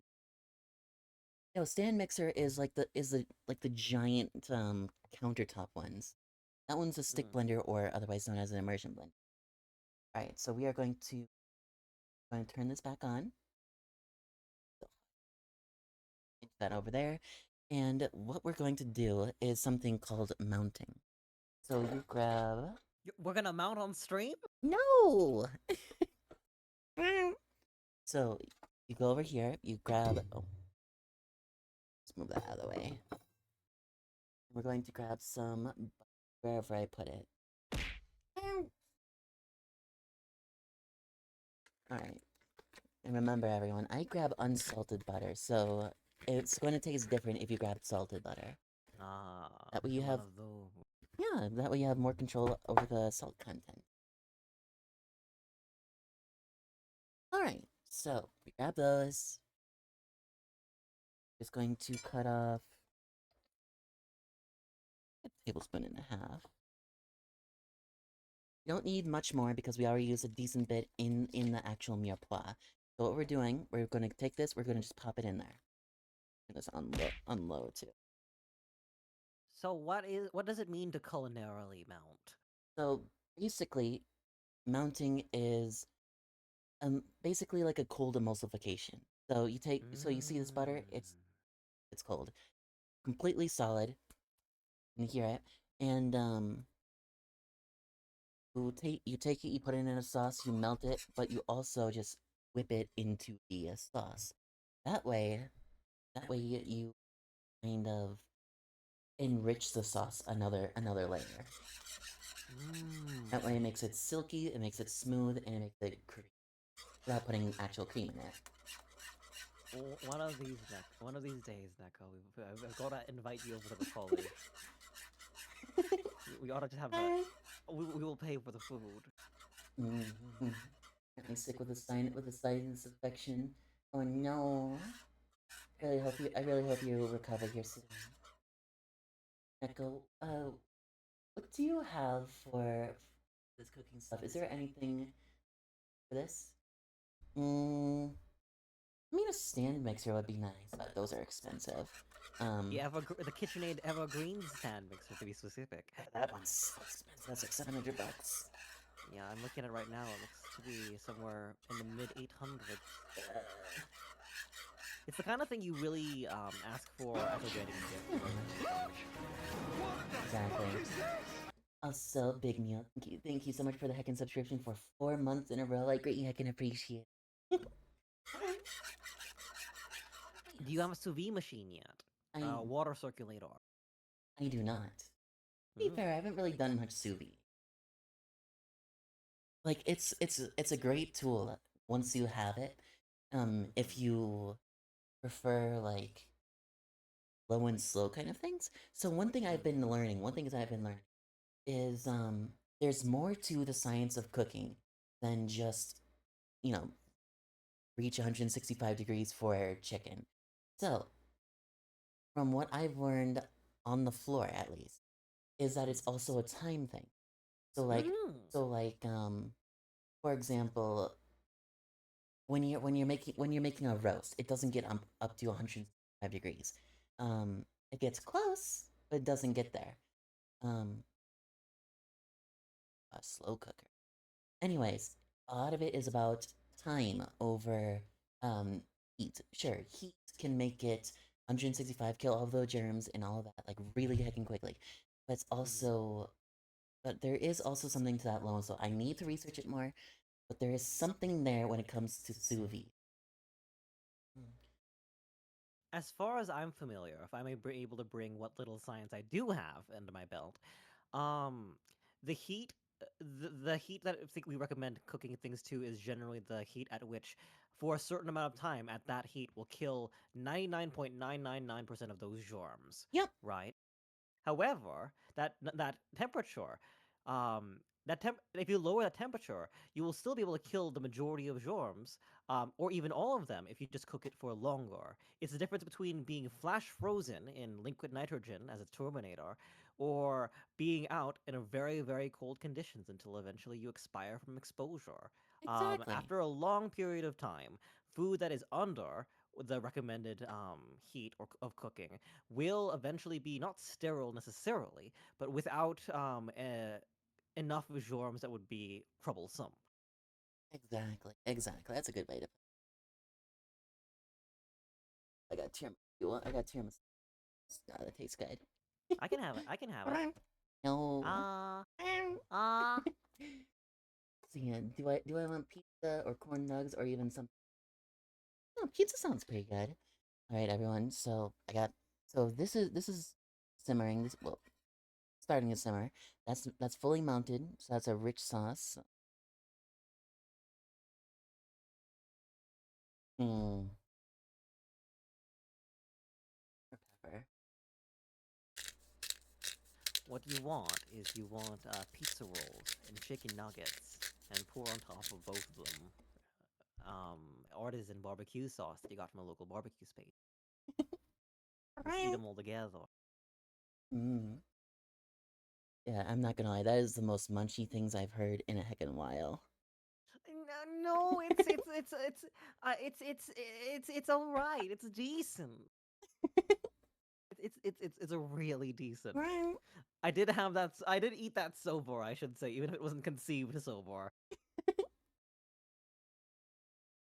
Alright, there we go. That should.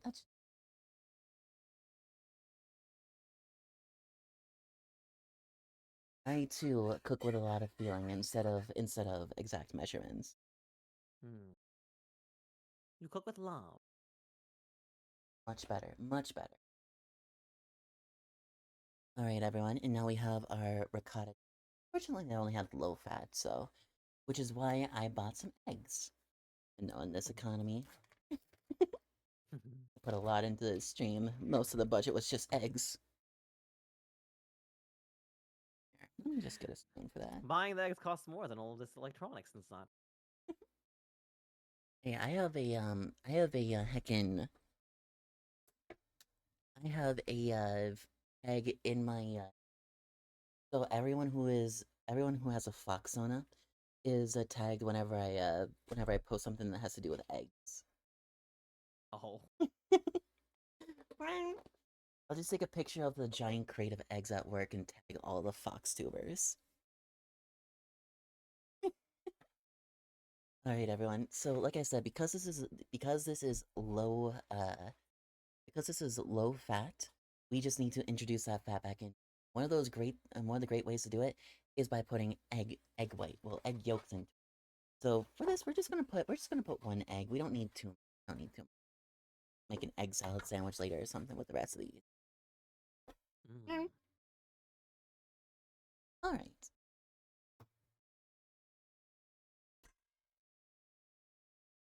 There, very good.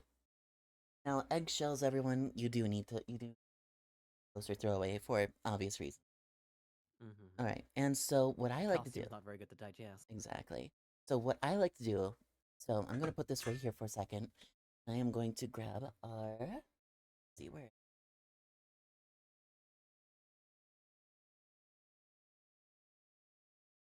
We're going to need some of our cheese. We're gonna put some of that into that layer.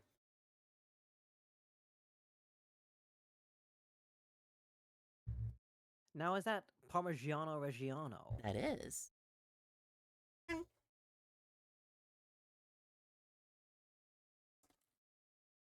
The mozzarella there. That's not.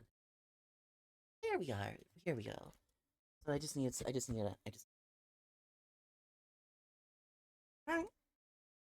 not as fresh looking as it was today, but you know what? That's why we just picked. There is that one, I think, dropout joke recently where a bag of fresh spinach is put next to a bag of day old spinach, and it's just like, ah, this is your first time here, isn't it? Well, I've seen that exact one. you've seen the exact one. I've I'm seen that glad. exact one. I've grown old to the ripe age of Mm. 14 hours. I hate when things go bad so fast like that.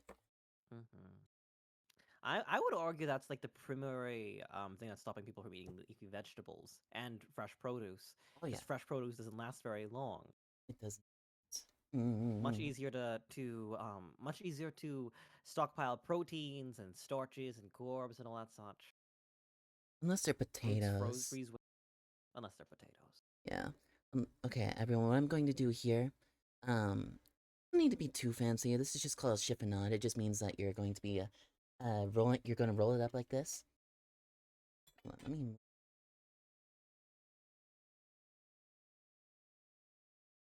Towel. A safe cap. Let's go.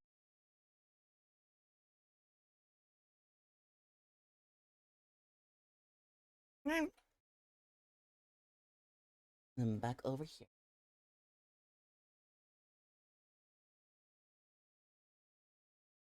Right. So like I said, everyone, we're just going to roll it up, and then we're just gonna finely slice it. Speaking of rolling it up, I wanted to ask, since you were speaking to the munchies earlier, what is that culture in Wisconsin, if I may ask? Like, In Wisconsin. is it? Oh, Wisconsin. Am I incorrect? In Colorado? Colorado. Pardon me. Mm-hmm. We were talking about cheese heads a second ago. Completely fair. I mean, What is the munchie culture in Colorado? there's this thing, what it's called, but there's this restaurant specifically downtown Denver, specifically for that, and they just serve like the most carb heavy, the greasiest stuff. But oh I my know, goodness. yeah, I know, and I'm not gonna lie, it looks good, but my diet would never let me go there. How Oh, is it? Are you trying to keep it tight, or why with your diet? They sell entire blocks of heckin' smoked cream cheese. Oh, I have all the more reason to go to Colorado. Exactly. It's gonna grate a fair amount of cheese into this. Happy birthday, Nickel. I hope that you have a wonderful day today and all your wishes come true. On my way home from work, so sadly you can't stay. Understandable, understandable. And thank you so much for the birthday wishes, Raymond. I hope you're having absolutely, I hope you have an absolutely wonderful, wonderful day. And please do get yourself some heckin' good dinner. Mm-hmm. Mm-hmm. Not actually picking up any of the grading. Now you're making fun of me. I can tell. What? You went. There we go. Your birthday, happy birthday, Nick. Hope you have a good one. Absolutely, absolutely. It's been heckin' amazing. So I'm not gonna lie, I was so heckin' stressed about getting this up and running. I was up at 4:30 a.m. trying to get these stupid cameras to work, and so like I was telling Cell earlier, um, Hmm. these cameras are going through different programs right now. So like you see this one, and then you see this one. They're going through different programs right now. So this one up here is going through Elgato Virtual and this one right here is just a standalone, which is for some reason the only reason why they will work. Because otherwise, there's a big old black screen between the two, and it's not very appealing. You really prioritize that seamless viewer experience for yourself. That's wonderful. Like I said, if I can't do it right, I don't want to do it at Mm. all. Then again, that also stops me from a lot of different stuff. But I mean, It does seem like you're very yeah, detail oriented, perfectionist even. very much so. All right, now we need to start on actually browning them. So, we're gonna take this. We're gonna put it to the side.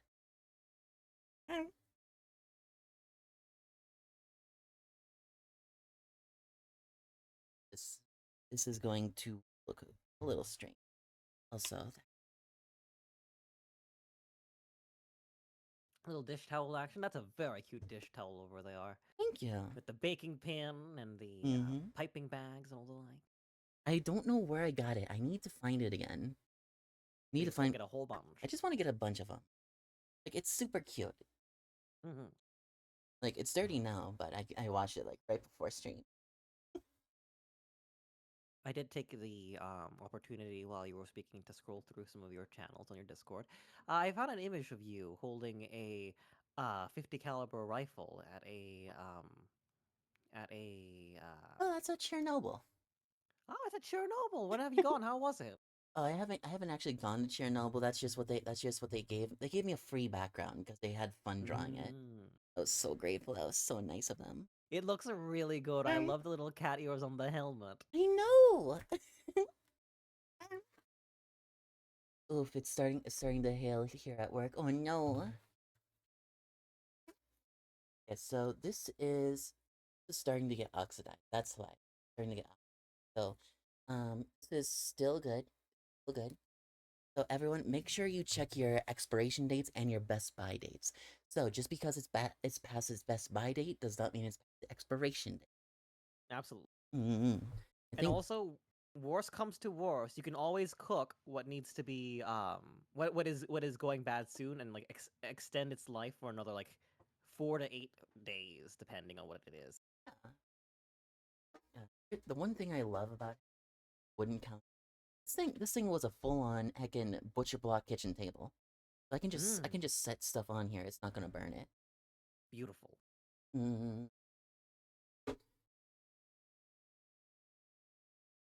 Wonderful thing. What do you have for dinner? Just okay. It's right here. There's that ADHD in it. Right. Just need to brown the beef and the pork. So the original recipe calls for beef trim, pork butt, and pancetta. and you would sear those with some pepper and some salt. I did not have I didn't have the budget for pancetta or pork butt or beef trim. So I just got ground pork and ground beef. Mm-hmm. Yeah. Mm. I can't remember who it was. And at risk of them being an awful person, I'm not actually going to speak to their name particularly. But there was a cook who spoke about how Italian cooking made its way to America, or really how many different cooking cultures come to America and how they sort of sort themselves out, because not everything's going to be accessible. And how do like Americanized or like culturally significant like foods like sort of survive in America, and it's entirely through substitution. You can't have everything like you want from your original place, but something close enough keeps the vibe and the tradition alive. Exactly. That's how Tex-Mex was made. And that also goes for so I have this one, his name, well, their name is Cordia, right? And they have Mm. their own channel in my Discord. Because one of their things is food history of Texas. And Oh. yeah. So their entire thing is preserving food history in like that southern area specifically. And they're adding like genuine value to the area, give it to them. And one of the things I am learning is just how similar it is, like just like how similar it is like hundreds of years ago to what it is today. Um, Maybe not hundreds, but dozens of Mm. fun. Because I'm glad you're platforming people who you think should have it. That's wonderful. course, everyone has different skills. And the thing is that everyone is so specialized these days that it's difficult. It's difficult to know everything, even if you try. Oh, absolutely. I mean, it's difficult to know everything, period. It's better to have, like, a legion of, a network of all these different specialists than it is to have one person. Hmm. I'm saying it aloud, and I'm starting to second guess myself. It's all I good. do think it's good to have a whole bunch of people who, like, have their own niches that can work together for something like that. It is wonderful. Mm, it's going to take a little bit because these pans unfortunately are not recommended for induction stoves. But you know what? That's fine. And I do not have my spatula, so wooden spoon to the rescue.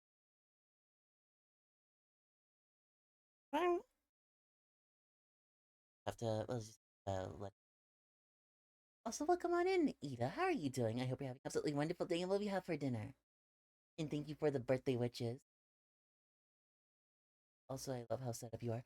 I'm not gonna lie, the sheer amount of setup I've put into this is kind of insane. Like, I was stressed about having only 2 days to get all of this set up. It took me well, to be fair, it took me 4 years to get a cooking stream off, but even still. Hey, you put a you put a date for yourself and you hit it. That's what Mm-hmm. matters. Yeah, I've been working on this since heckin' around Christmas. A little bit before. Also, thank you for the sip, Raven. Mm-hmm. And also, I try to be as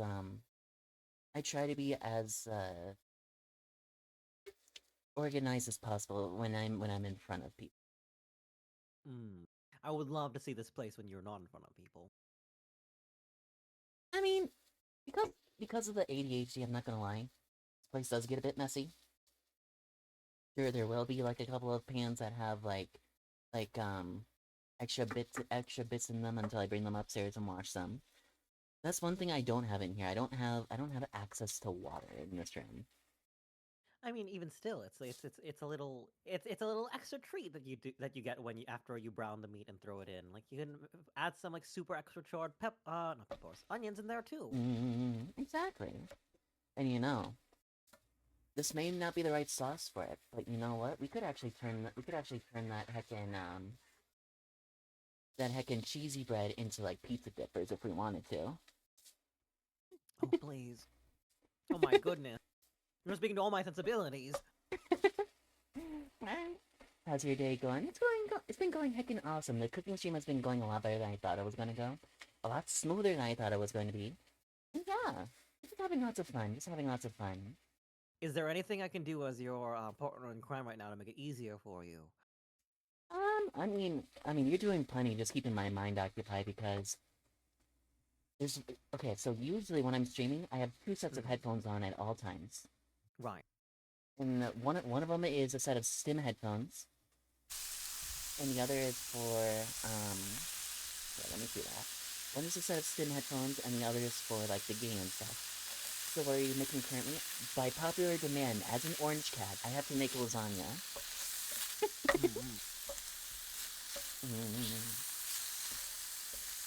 There we go. Howdy, the day is going well. I have the kimchi rice at pepper lunch break. Ooh, very good, very good. Sounds so nice.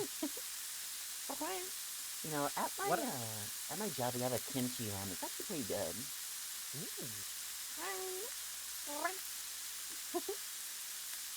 Oh, speaking of interesting combinations, what are in your opinion like cooking sins? What are some things that like just do not go together? And because something I thought about recently is that pilk is normal, right? Pilk is absolutely normal. It's not normal. Yes, it is. No, it ain't. Here's the thing, right? About is pilk not a flat root beer float or a flat soda float, right? I suppose if you left it out too long. I mean, like, I think the issue that people have with the it is milk in a carbonated cola like concoction, albeit with different sweetnesses. If we just put extra. But here's the thing. If you put extra sweet. If you have like it really depends if you're using bottled or if you're using like a fresh cracked can. If you're using a fresh cracked can, it has a lot more carbonation, and carbonation causes a chain reaction in the milk, which simulates a taste like spoiled milk. Oh. So it's different if you use like bottled or if you use canned. The more carbonation, the more you're going to get that. Well, I always use an aggressive pour myself because just when I went to a cidery in Cornwall, United Kingdom, something that they do is like they almost like throw the interior of the drink into the glass because they're meant to hold the carbonation up until like they're poured out. After which like it needs to like die down a little bit, or else it gets tummy aches. It gets tummy aches. So if it's a matter of overcarbonation, well, if that's the case, isn't it the same issue with ice cream and a canned Pepsi as well? Well, the thing about ice cream is that it has a lot of extra. Well, ice cream is as it sounds. It's a cream, so it has a lot more fat in it that's holding it together, so that carbonation isn't spoiling the dairy. Plus, there's also a lot more sugar in it than regular milk.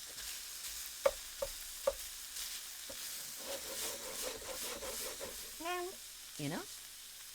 So would it be different if I, say, added simple syrup and used a full fat or even like cream in just some soda and some Pepsi? Do you think that would be like, acceptable? Right, but it's still pilk, right? That'll be pilk, but it would be a more stable form of pilk, you know? A stable pilk. So welcome on in, how do I say your name? The one that said... Tay the float? No, not Tay. The one that said hi with 2 eyes. Also, thank you for the happy birthday. I greatly can appreciate it. Also, welcome on in, Valora. How are you doing? And Tay the flute. Hope all be having absolutely wonderful day. Bunchy happy? Bunchy happy? Well, welcome on in, and thank you. Oh, lasagna. Yeah, I'm obligated as an orange cat. I It's love delicious. I love the little ground beef bits. I love it so much. I love when they just start frying in their own fat and get all sizzly and crackly. Can I have that? Oh, you got it. Alright, now because it's near cooked all the way, we just need to pour in our sauce here.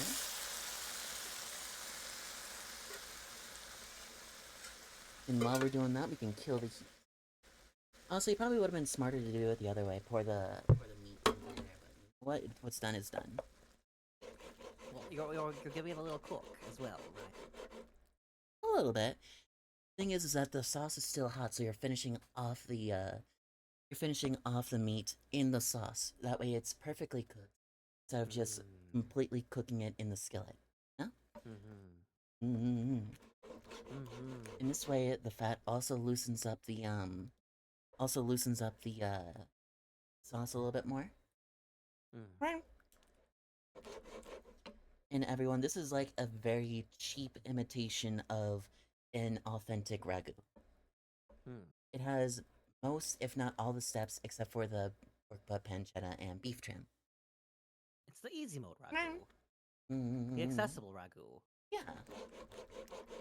Yeah, like whenever someone asks me what my cultural food is, I am always forced to point towards aisle 3 of Walmart next to all the pizza rolls and Dino Nuggies.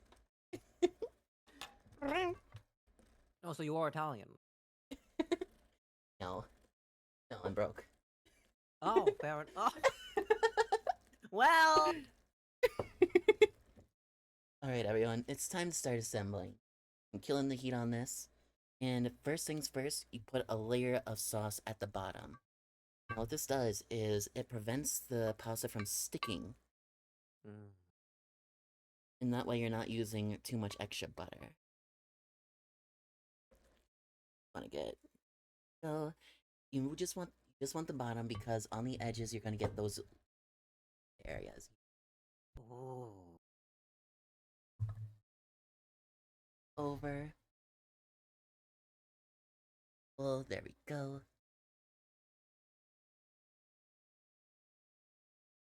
Perfect. Alright, these noodles have gotten a little bit over dry, but you know what? Make do. They'll get very wet soon anyway. They're about to be slathered and sinking in sauce and the like. Exactly.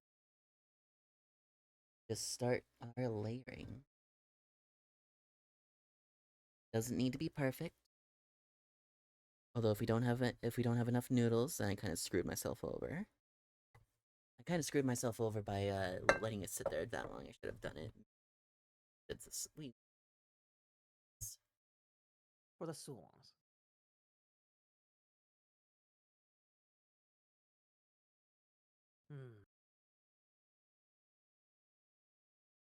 Instructions include noodles and Noodles and sauce on it. No.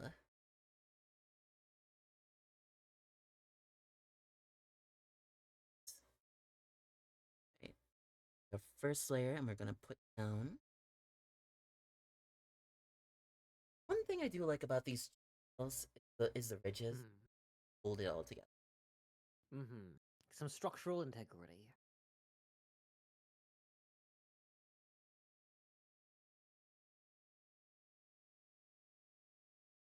Now this whole thing is going to be going in the oven soon as well, right? Yep.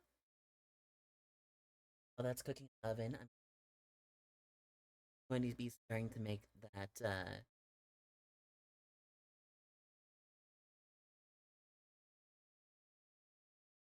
cheesy garlic bread. Garlic comfort.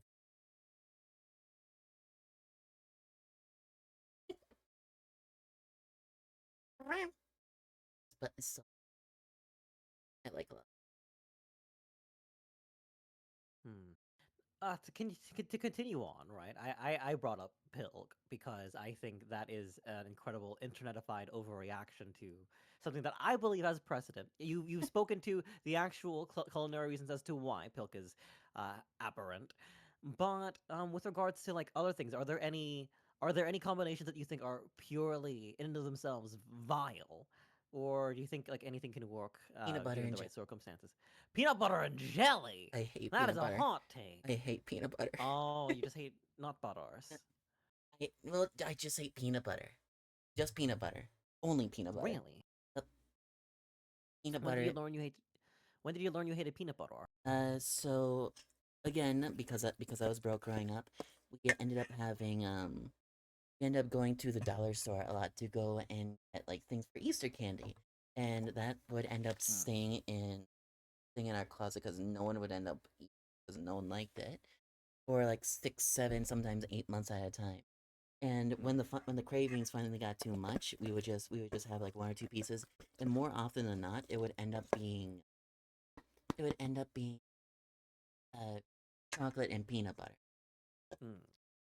Yeah, and I'm not gonna lie, I hate it. I've hated it ever since. The Oh, that doesn't seem fair. stuff always tasted stale right out of the bag. Because it was stale. I mean, Very, you're very likely. probably. It doesn't sound like you've given peanut butter a fair shake. It's just way too strong. It's just way too strong of a taste. It is a very strong taste, I'll admit. You can taste it in you can taste peanut butter in anything that it's put into. I mean, I refuse to eat authentic pad thai because Oh. I suppose there's no accounting for personal. Well, I mean, there is accounting for personal taste, right? I can't be on you for like a culinary take when it's like, oh no, I have peanut butter based trauma, and therefore I'm not very interested in interacting. Absolutely fair. Absolutely fair. Mhm. I realize there's ice cream butter. Yeah, yeah. I I grew up thinking I didn't like peanut butter for similar reasons, actually. But then I started Really? having it, but then I worked at the smoothie shop, which is all of um which was my culinary debut on Earth, and I realized that peanut butter was really, really good with like chocolate, and like milkshakes, or like we would have there was one that was like a chocolate peanut butter and jelly, which was like a staff drink, where we would add primarily strawberries, chocolate powder mix, the Ghirardelli chocolate powder mix, and then like 2 scoops of these like pre-portioned cups of peanut butter, and it was absolutely gorgeous. Right. And Alright. that's what unlocked it for me. But again, absolutely understand if you just cannot like condone peanut butter after what it's done to your family. After what it's done to me. Hmm. I mean, one day I hope I can stand it, but for now I hope it so is too. for now it is on the no-go list. It's a very good affordable protein. It is a good protein, but you know what I would rather have? What would you rather have? Pistachios. Pistachios are so good. Ugh. What? We're on opposite angles of that. I thought Dubai candy was all right. I don't think it was worthy of a $20-$40 bar. Oh, I'm not talking about that. That is insane. I hate that. I hate that, especially because you can make it for like $12 at home. Well, Never really liked pistachio ice cream either. I like pistachio gelato. Hmm.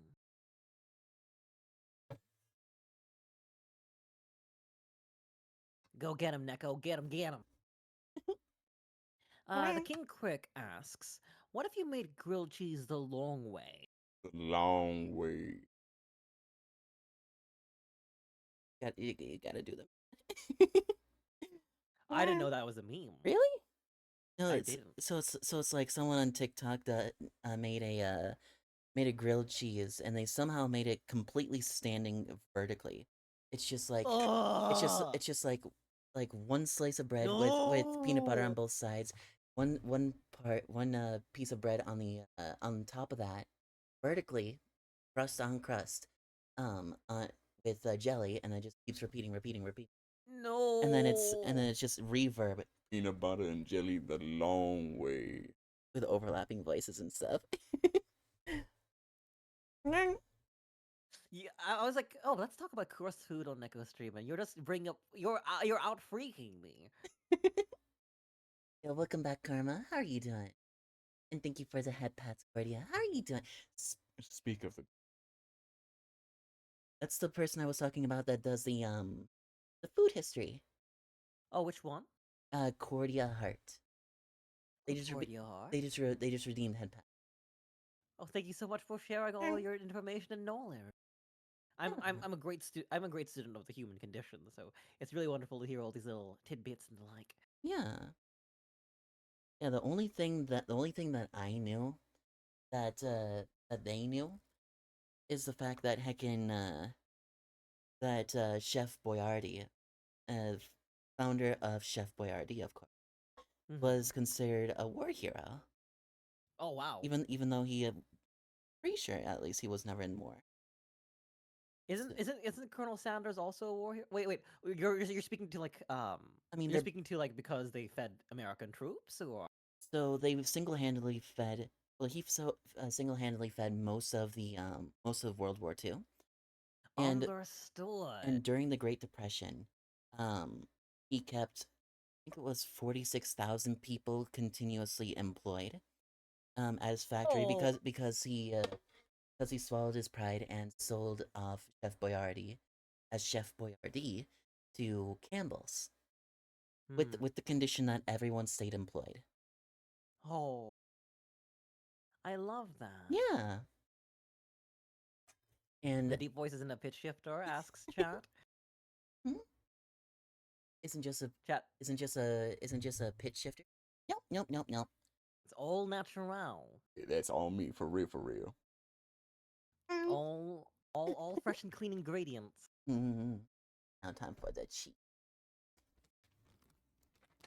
Like I said, I wish I could have found like proper mozzarella, but it works. It works. It will still melt. What if you made? Wait, I read that already. I think that this makes a perfect trade opportunity between trade peanut butter for pistachios. I will happily give you all my pistachios if you give me all your peanut butter. Absolutely. Mm. There we go. Gibby does have big vocal range. It is something that I'm like, I I get a little jealous if I'm being perfectly honest. Yeah. Mm-hmm.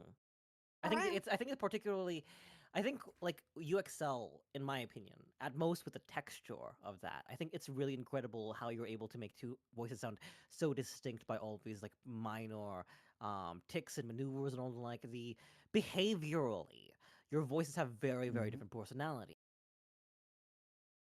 Yeah, I'm not gonna lie. I was I think it was like 2 weeks ago. Someone asked if I had what's it called, personality disorder, associative multiple personality disorder for Dissociative identity disorder. yeah, something like that. Something like I think that was it. And no, I do not. The black willow bark has been used to make tinctures for headaches and other ailments. If I'm not mistaken, it's also used to synthesize salicylic acid for my skin. Cordia. Cord is well learned. Cheese. So Parmesan is a hard cheese, right? Mm-hmm. So if you're doing something like this, you always want to put a moister cheese underneath it. So Parmesan in itself doesn't melt very well. And due to that low moisture, especially when you have it unwrapped, it'll continuously lose its get harder and harder because of the way it's made. Mm-hmm. And so, by putting a moisture cheese under it, you introduce that moisture back under it, and so you are kind of incentivized melting instead of just like burning. So That's it's lovely. oven on there.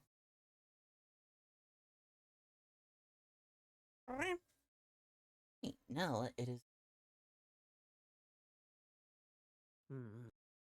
have a bit of a mess every, but you know what? Oh no, be proud of your mess. This is what creation looks like. This is what building things looks like. Building things is passion. I just like things that making things that people see in our. Mm-hmm.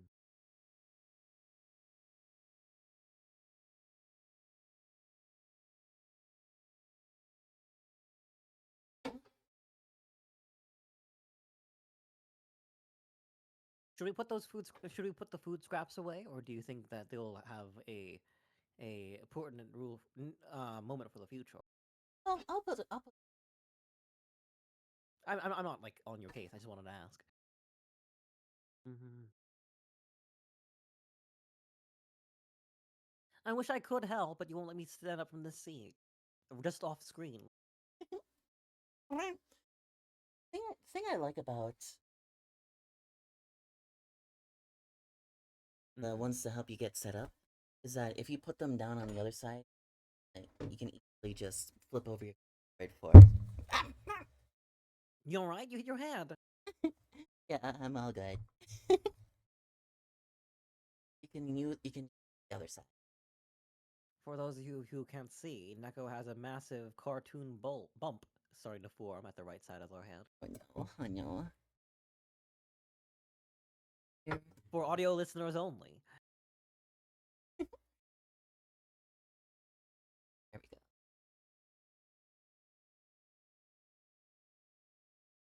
All right, there we are. And like I said, because we have that mat underneath it, it makes it so much easier for us to adjust. It always Mm. always Yeah. Mm-hmm. align military everything. I think that which gets something done is the right way, if I'm being perfectly honest. So I am very jealous of other creators who have like lots of Mm.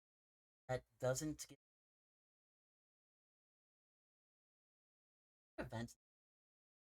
Mm. So all of my art has a use. All of it has function. Mm-hmm. I have commissioned like all of the art for the book, for it to have multiple uses. So you have um you have like the emotes that look just exactly like this um I use for the cookbook, I shorts, memes, um all of that reactionary stuff. And No, absolutely. we'll keep using them over and over and over until I get my money. And same goes for the previous set of them, because I had a set before that was more of a kind of kind of like sketchy-ish look. Mm-hmm. If I get more money for it, I might end up commissioning another set. If I am being completely honest, despite going on certain how they've been off, Mm. um, Oh dear. I would genuinely love to make my model that my full time art if I had the ability. Mm. Absolutely. Mm-hmm. Cutting out? There is a person that I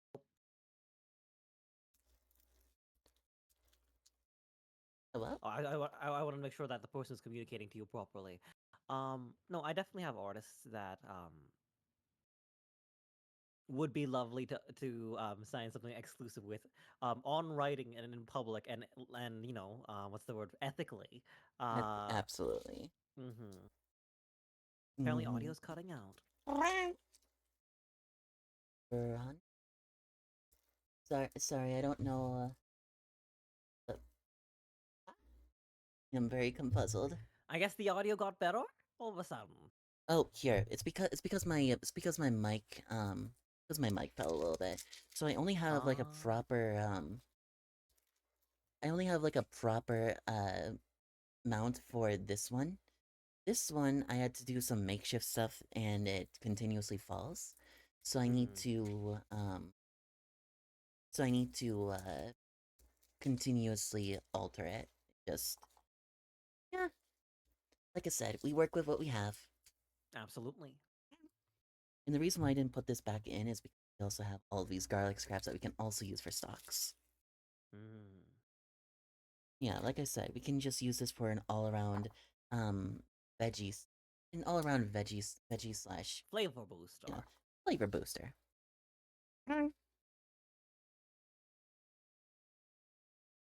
And if we really wanted to speed along, we could always make a stock of this, and then simmer it down. Once it's down to all of the extra bits, we can then put it in the oven, and then we can make it bouillon. Mhm. Alright, so grab one more. I think I grabbed a little bit too much garlic, but then again, a lot of my friends will say never too much garlic. Allura wants to know, what's your favorite cut of steak, if you eat steak? Favorite cut of steak. Okay, just to clarify, favorite cut of beef or favorite cut of steak? Nicholas cute. Hey, welcome on in, Raptor. Sorry I didn't see you earlier. How are you doing? I hope you're having an absolutely wonderful day. And what do you have for dinner? Are you a prime rib person? Prime rib's pretty good. I had a lot when I was working at the country club. I imagine you did. And I did have sous vide prime rib. Interesting. Yeah, they'd have it going on for like 8 hours or something like that, super tender at a very low temperature. Oh. Mm-hmm. Allura clarifies what kind of steak specifically. Okay, specifically steak. I feel like heckin' I feel like T-bones are very overrated. Personally, if I had to choose any sort of like specific steak, I'd have to say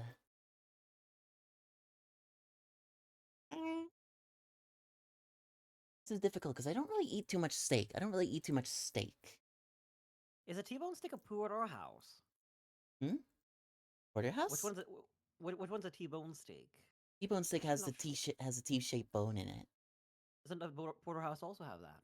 It does, but it has more of the sirloin on it.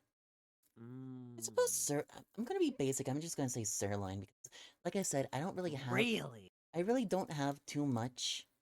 I don't really have too much steak. I'm too broken for that, and I prefer salmon. But it's a really easy cut. Like you can sear on the outsides, put it in the oven, reverse sear it, and then just baste it in like a compound butter of like thyme, parsley, rosemary, salt, pepper, and that's all you really need. And then you can put that with pretty much any different side. Also, this garlic has lots of different cloves. Little tiny little baby banana shape. Yeah. Yeah, I agree with Allura. The T-bone or porterhouse. I still the meaningful difference in my head is size, I suppose. But like it is just a strip steak and a sirloin together, right? If I recall correctly. Yep. Yeah, That's so right. it's 2 for 1. It's 2 for 1, but like I said, it's just very overplayed. That being said, I can also say the same about tomahawk steaks. I think his name, I think Salt Bay ruined those for everyone though. Right, by putting them into such a high degree and view. Well, not that, but also some of the things that Salt Bay has done, like his entire staff went on strike because of how low he's paying them when he sells $125 steaks. And the only thing that makes it like super expensive is the fact that he puts gold leaf on everything. Gold leaf adds nothing, everyone. Which, while luxurious, is also not incredibly expensive either, is it? No. No, gold leaf, you can buy a whole heckin' thing of it. Mostly tin, and it just has like gold on the outside.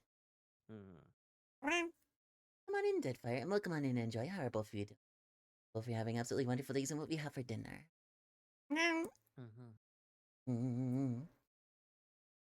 How do you like it cooked is another question. This is another good question. Medium to medium rare. Really? Oh yeah. How about blue rare? That's a bit too rare, because then the texture is like jelly. Okay. It's have to have so many cloves in it. What the fluff? Fancy type dishes don't hold interest to me because I'm a simple man. I want food, not presentation, says Unslayable. Well, I mean, a little bit of presentation is nice. Just making it look nice. Like, it doesn't need to be fine dining, just presentable. You know? Like I said, one of the biggest things is getting people to actually eat their food, and they need to see it before they can eat it. Goretta says ribeye is my go-to at home, and I would actually agree. I think the ribeye is Ribeye's pretty good. I think it's the difference between the eye meat, which is like dense but also like toothsome and chewy in a good way, and that versus the cat meat, which is so fatty and so like striated. I think that like the porterhouse is traditionally seen as two steaks, but I do think the two textures in ribeyes make it very, very enjoyable. I getcha. Here's a limit. If you give me a bite of meat and charge me $100, I'm not coming back. You know, that's completely fair. I'm not gonna lie though, heckin' A5 Wagyu heckin' melts in the mouth. Oh It's no! really It's nice. oh we can't go into it. We won't be able to stop. I was ready And to it's fight my entire staff for it, because when I worked at the bite of it, heckin' half an ounce, and I was ready to fight everyone off with a so you can spork for speak it. to it, yeah. Mm-hmm.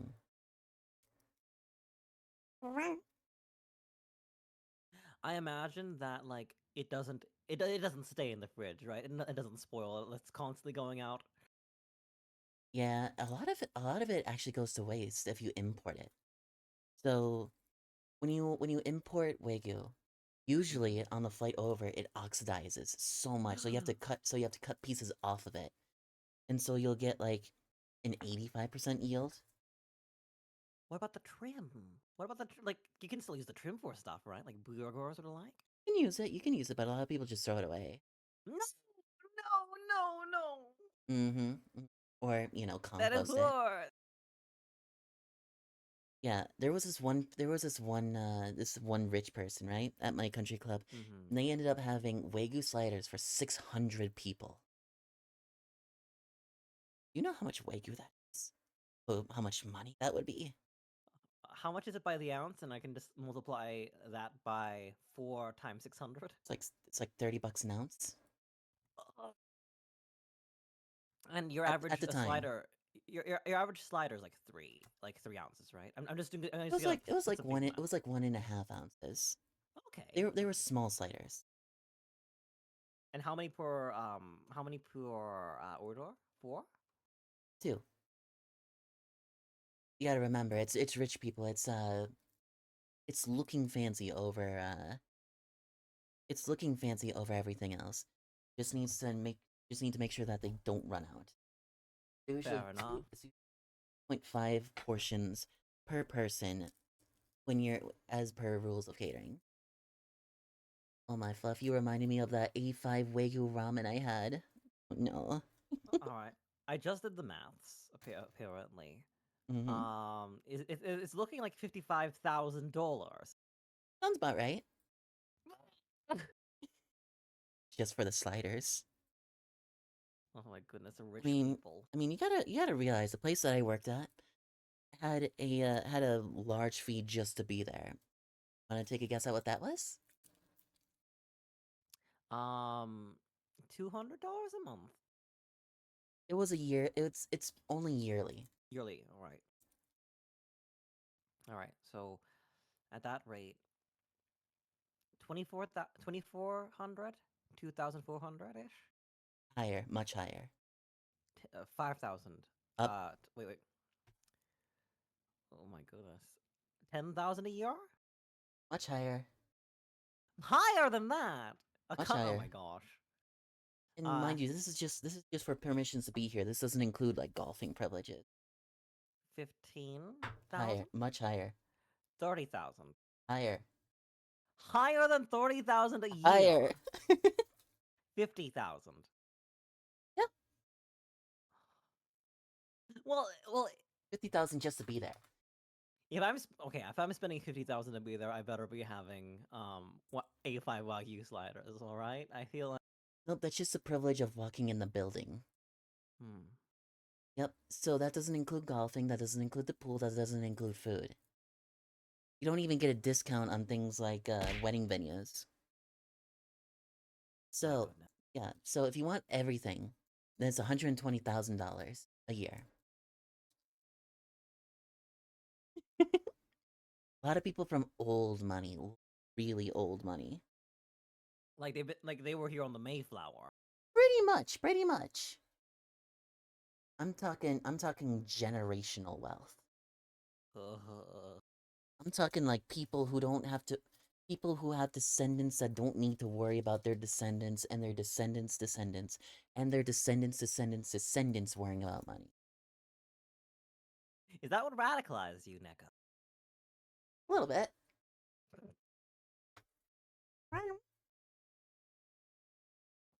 This is why upper middle class say we're comfortable, because people like this exists. Exactly. I don't know. Something just didn't feel right when I was making all of this food that costed like a fraction of a fraction of a fraction of what they were charging, and I was only at the time making $17.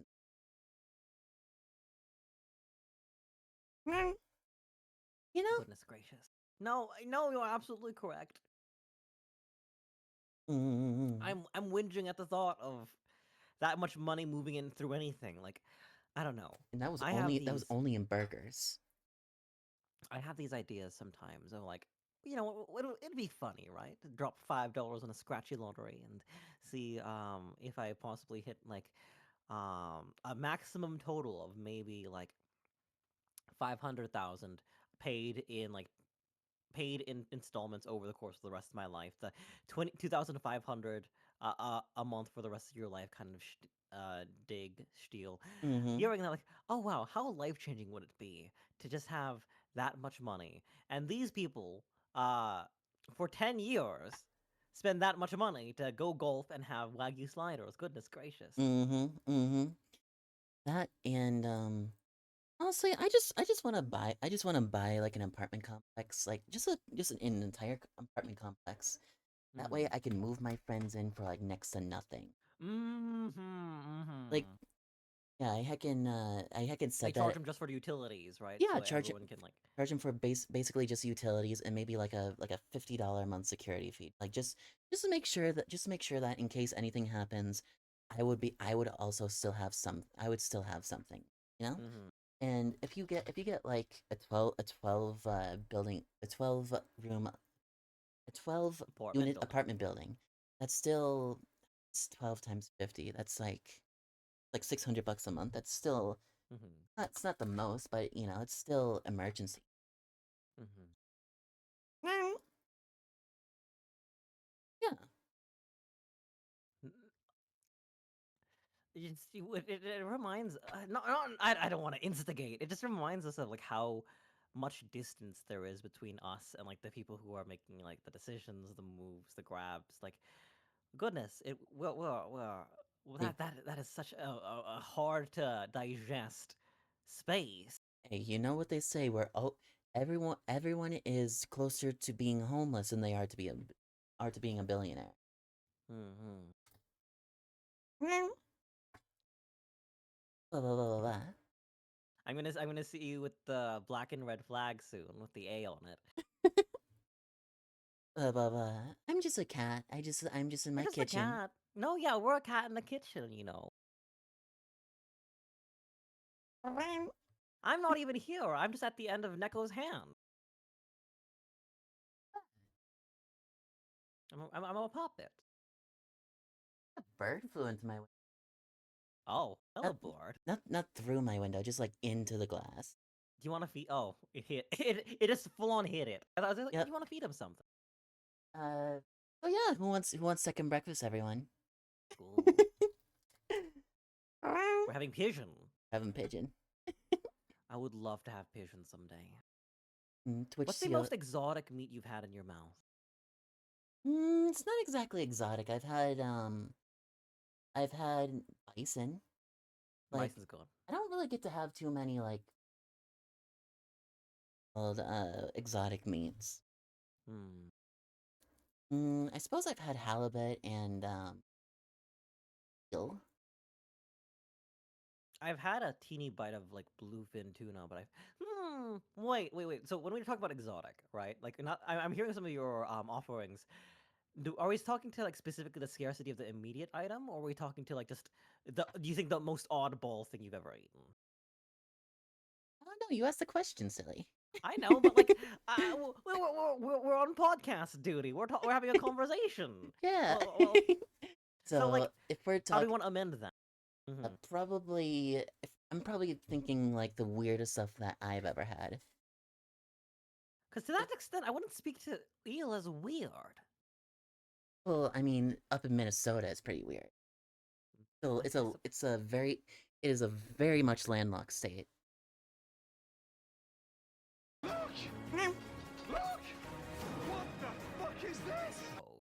James Like, has drip. Thank you so much for the follow. Great, I can appreciate it. Have an absolutely wonderful stay. I'm usually into somewhere that's a bit like I'm next to the water, so we get a lot of import and fish and all that stuff. Someone was trying to tell me that they have better sushi where they are than you have in New York, and you know what? Australia is closer to Japan, but I do think that like just the level of quality in the city is just it's out of this world, you know. Someone in chat had shark before. Ooh, very good. How's the cooking, old man? I'm not old. I'm gay. This Understandable. little. Yeah. How are you doing? How are you doing? Hope you're having an absolutely wonderful day. And what do we have for dinner? A jerky place, and we had everything from deer to crocodile. Wait, hold on. That's right. Ooh, sharky. I've had venison jerky. Not exactly exotic. Venison. Ooh. Yeah, I've I had think I've had venison. I think I've had venison in a burger, but venison feels like if you're landlocked, feels less exotic than eel, I suppose. Yeah. And like I said, I had come from heckin' Wisconsin. Like that was where it was like heckin' hunted. Mm-hmm. Mm-hmm. Have you ever fired a firearm? Sorry? Have you ever fired a firearm? I have. What and how and why? So one was my uncle. Mm. My uncle brought one up.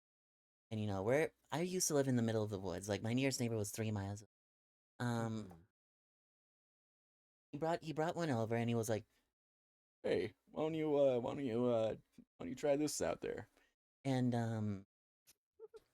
I shot it. My mom was Mm. extremely angry. And I didn't really get to shoot one since. I might. Well, no. Never mind. 2 years ago, my roommate Lex brought me over to her family's place because she wanted some backup over there.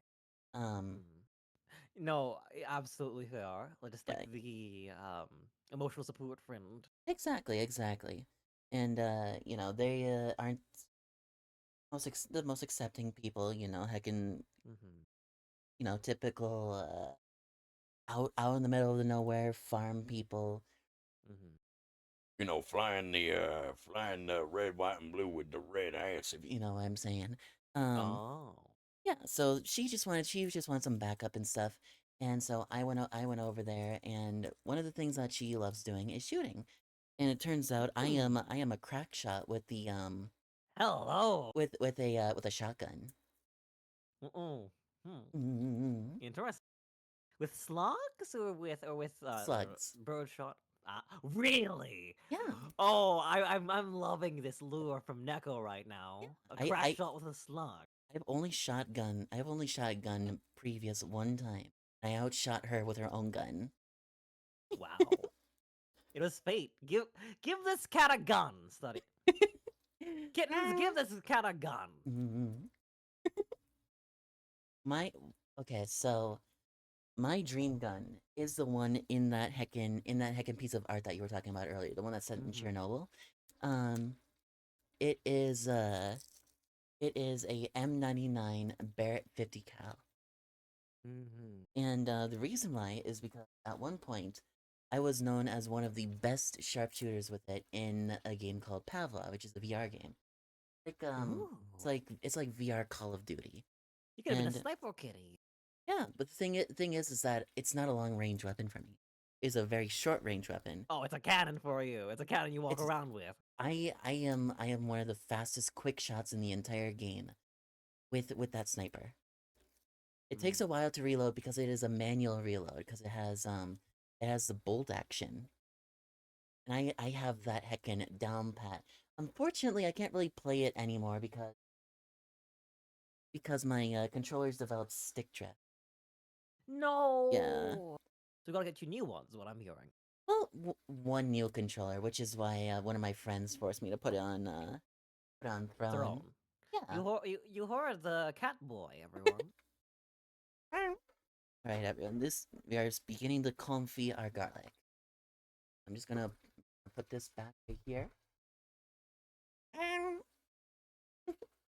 Good luck getting that. The 50 cal is barely legal. I mean, I can see why. If it can go Yeah. through if you could go through 5 or 6 people, I get why it wouldn't be legal. Well, it's an anti-tank That's- rifle, I'm pretty sure. An anti-material rifle.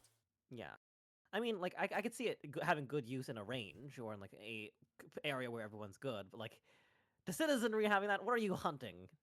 We had elephant guns that had smaller calibers. Nickel, why no throw command? Wait, what? Why is the throw command up? It was working. Are they awake?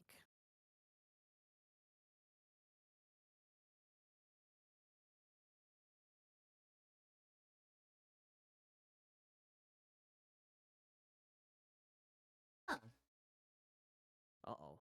Okay, if you do exclamation point socials, it's in there. Could you grab the link from the card, please now? Thank you. Alright, so like I said, oh, there's a piece of garlic skin over there. For some reason, it's redirecting us to something that is not what it should be. What is it? It's just sending us to like the main landing page for Throne. No worries, you do deserve it all. Chad is asking, what's cooking? What is Good, being made with the garlic? We're making some garlic confit cheesy bread. Or, you know, and this as a recipe in my cookbook. It's the NB's cheesy bread or garlic bread. Mm. Busy Shand, delicious. There we go. Nap got it. Nap got it. Thank you, Nap. Fun fact: a handgun is as deadly as a 50 in a civilian setting, as most people won't survive. You're not wrong. Hmm. Let's do this. There we go. That way you guys can hear that. I see the energy drink. This is a professional kitchen, says Whoorps. Oh, it's not just one energy drink. It's 3. Is it a wine fridge you have over there Yeah. that you're using as the mini fridge? Hmm. Yep, this one luckily goes down to 40 degrees, so it keeps everything proper temp. Nice. I can definitely tell because there's definitely a layer of ice built up on the entire back of it. Ooh.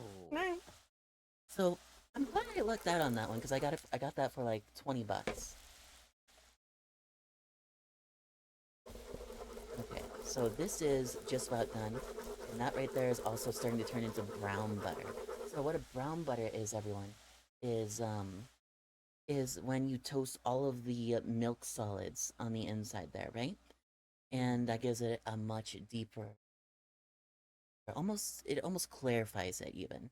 And now if you do want to end up clarifying your butter, that's how you're able to make it so it can sit on the countertop for like 6 months at a time, Mm-hmm. instead of having to worry about it. Also, does not make your popcorn soggy. if you heat it and pour it gently over your popcorn, it'll have a similar effect to the butter flavored oils, where since there's no liquid in the butter anymore, the starches sort of maintain their shape. Yeah.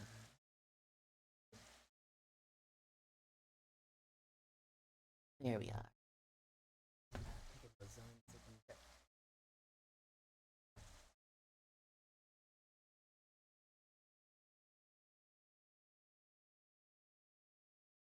Okay. It was so dark that I thought I burnt it. I thought I burnt it. I was about to heck and throw a fit. There's lasagna, everyone.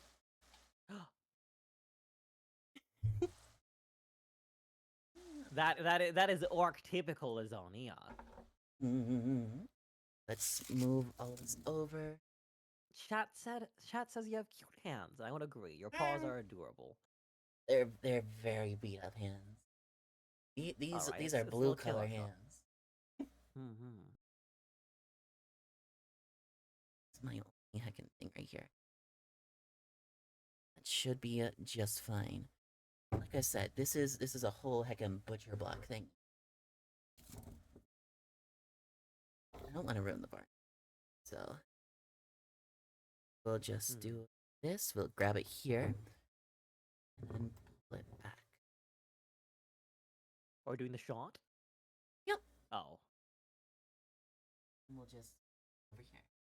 Hi, everyone. This is the lasagna. Nice heckin' crust. Mm. Perfect. Lasagna is done. So now it's just make the now it's just time to make the heckin' bread. Not banana bread. What the fuck? It's time The to make garlic bread. garlic bread. Garlic bread. Gonna take a nap. Okay. Night pie and have a good nap. What we're going to do. Okay. Mm. So what I'm going to do right here, everyone, remember, cutting sideways into something that's parallel to your hand. It's a claw. You want to have your hands like this. Mm. That way you have as much palm space on there as. Mm-hmm. I'm still terrified. Oh goodness. Hey, at least I'm not using a mandolin. A mandolin is the worst. Is the flippin' worst. Mm. Right. There we go. Here, now we have 2 things of bread. Going to do.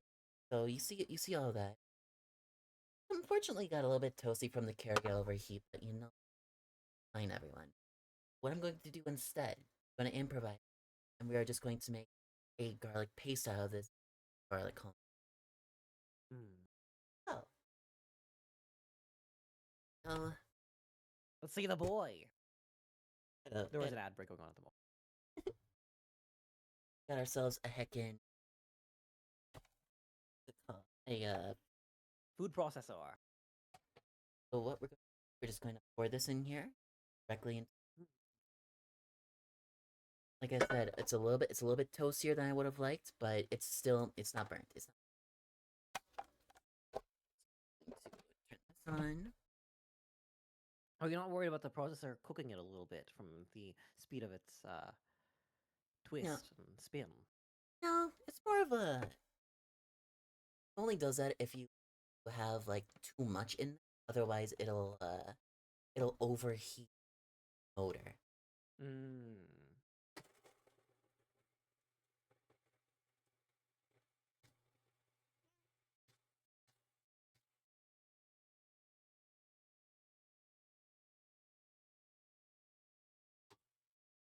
Right, and there we go. Easy. Personally, I like my garlic a little bit chunky. Mm. A little bit of extra texture. Heterogeneity.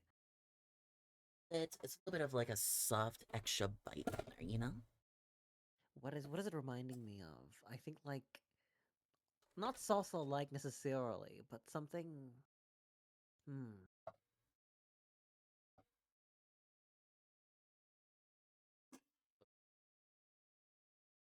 one of.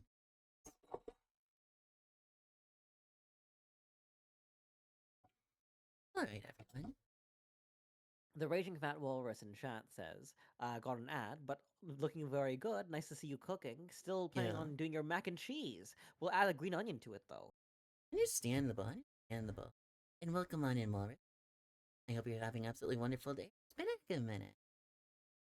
Shadow Prince does say, oh man, did I miss the start of the Neko pause on camera? Well, they're right here are the pause. Unfortunately, you missed the lasagna, but you know what? We're still making some bread. We're still making bread, and the lasagna needs to cool down. But welcome on in, Shadow Prince. How are you doing? A wonderful day, and what do you have for dinner?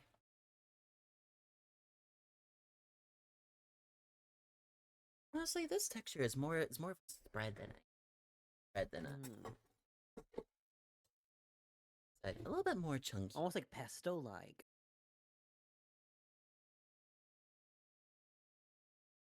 I have seen people poach like full cloves and then just like it turns the actual garlic into like a melty buttery thing that they just smear on. Yeah, like like paste. I figure tonight, I think I've deserved a heckin' treat, so garlic. Absolutely, for all the hard work you've done this week, and a happy birthday as well. Yeah, like really heckin'. Congratulations on the 20 stream streak, Shadow. Spicy nacho cheese and onions, such like. Very good. All of that.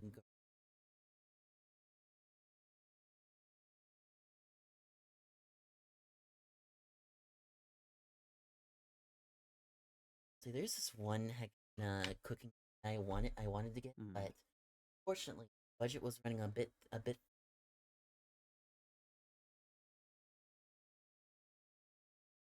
It's called pastel orange.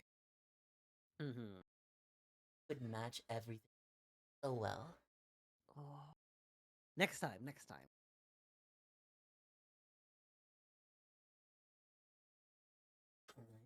Here's the best. Chat's asking you to talk into the mic. I was just turned around because I have extra space behind. No worries. But besides, I am definitely due for some new cooking. That's definitely sure. But it is well loved.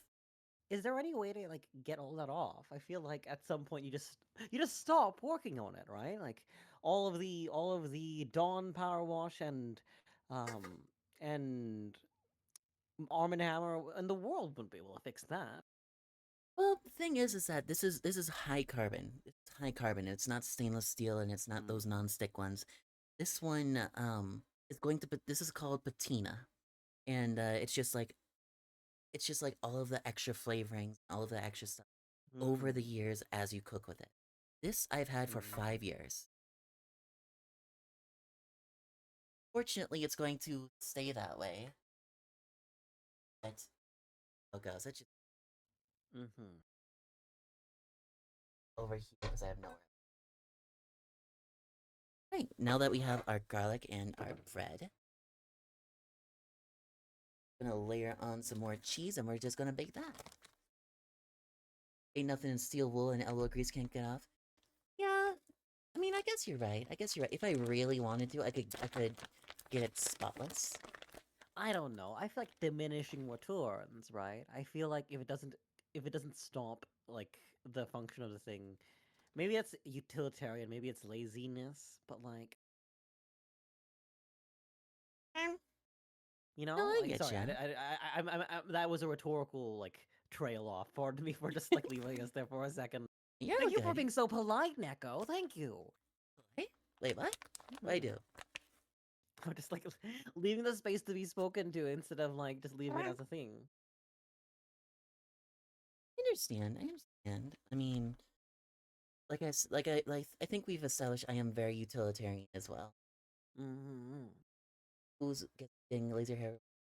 Yo, heck yeah, I'm heckin' happy for you, Super Plank. Honestly, I cannot wait to get electrolysis. I cannot stand having facial hair, having Oh, to having to shave every couple of days. mm-hmm. Good luck.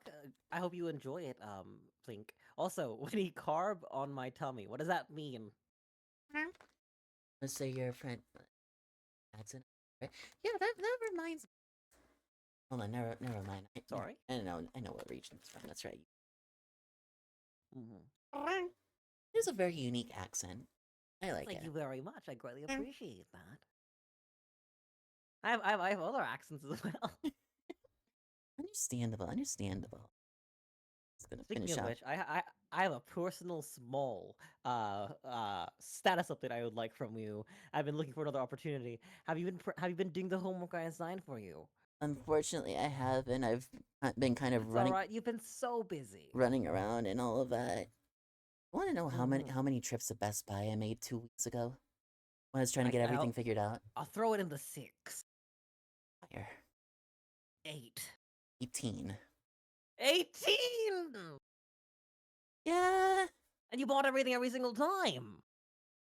Or return something. Oh. Well, return and trying something else out because everything at Best Buy luckily has different boxes that aren't like destroy the box in order to open the thing. Mm-hmm. I'm very lucky. And come back 2 weeks later for open box discount. Exactly. Blah blah blah. Can't stick around. Have have to keep. No, no.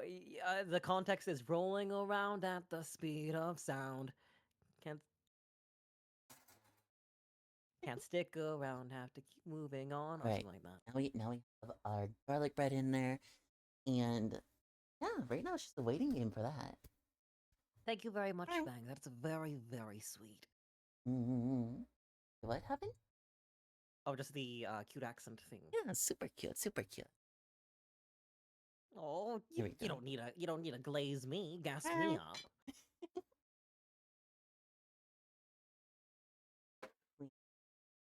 And, um, that is that's cool enough to just sit on there now fully. Oh, good luck. Good luck on that stuff. On that stuff, Bang. Should I get a snack? Definitely. No, please eat. After all, I'm having heckin' lasagna. I'm having cheesy garlic bread and tiramisu. I have the whole heckin' ordeal here. We're gonna have a little party for you. It's your party, and we can cry if you want to. Can I split this levity with a little bit of just with a question that might bring it around a little bit of like, oh dear. In retrospect, this was very sad. Sure. What do you think was your saddest birthday, if I may ask? If that's something that you could speak to. Saddest birthday.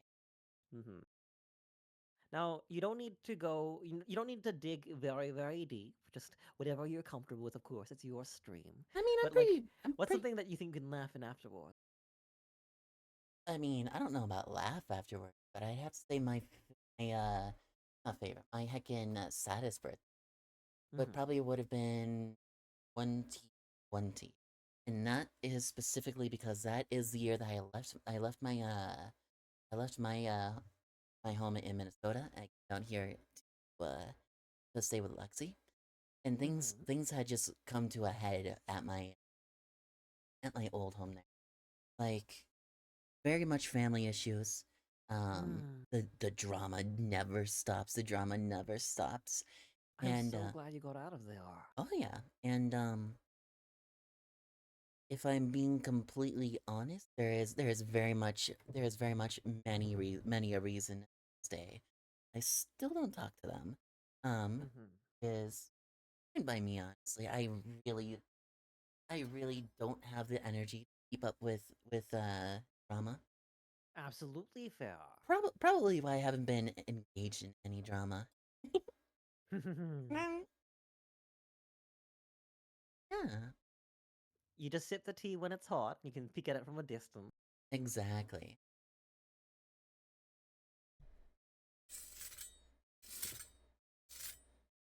nice cheese crust on it. Mm. Love the sound of dancing steel.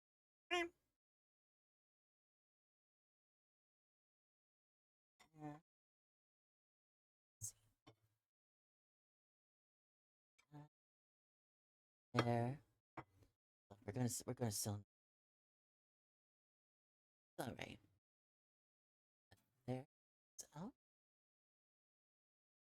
I'm so excited.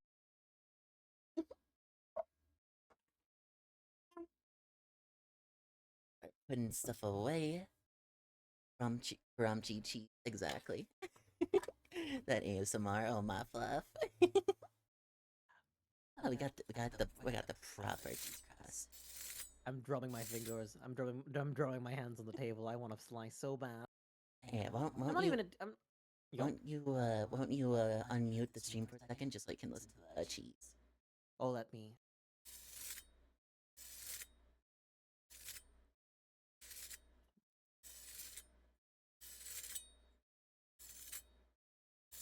Wow.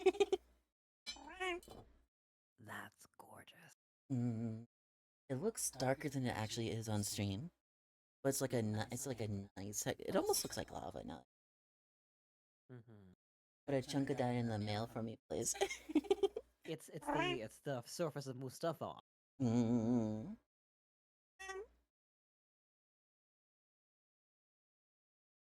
How's the bread going along?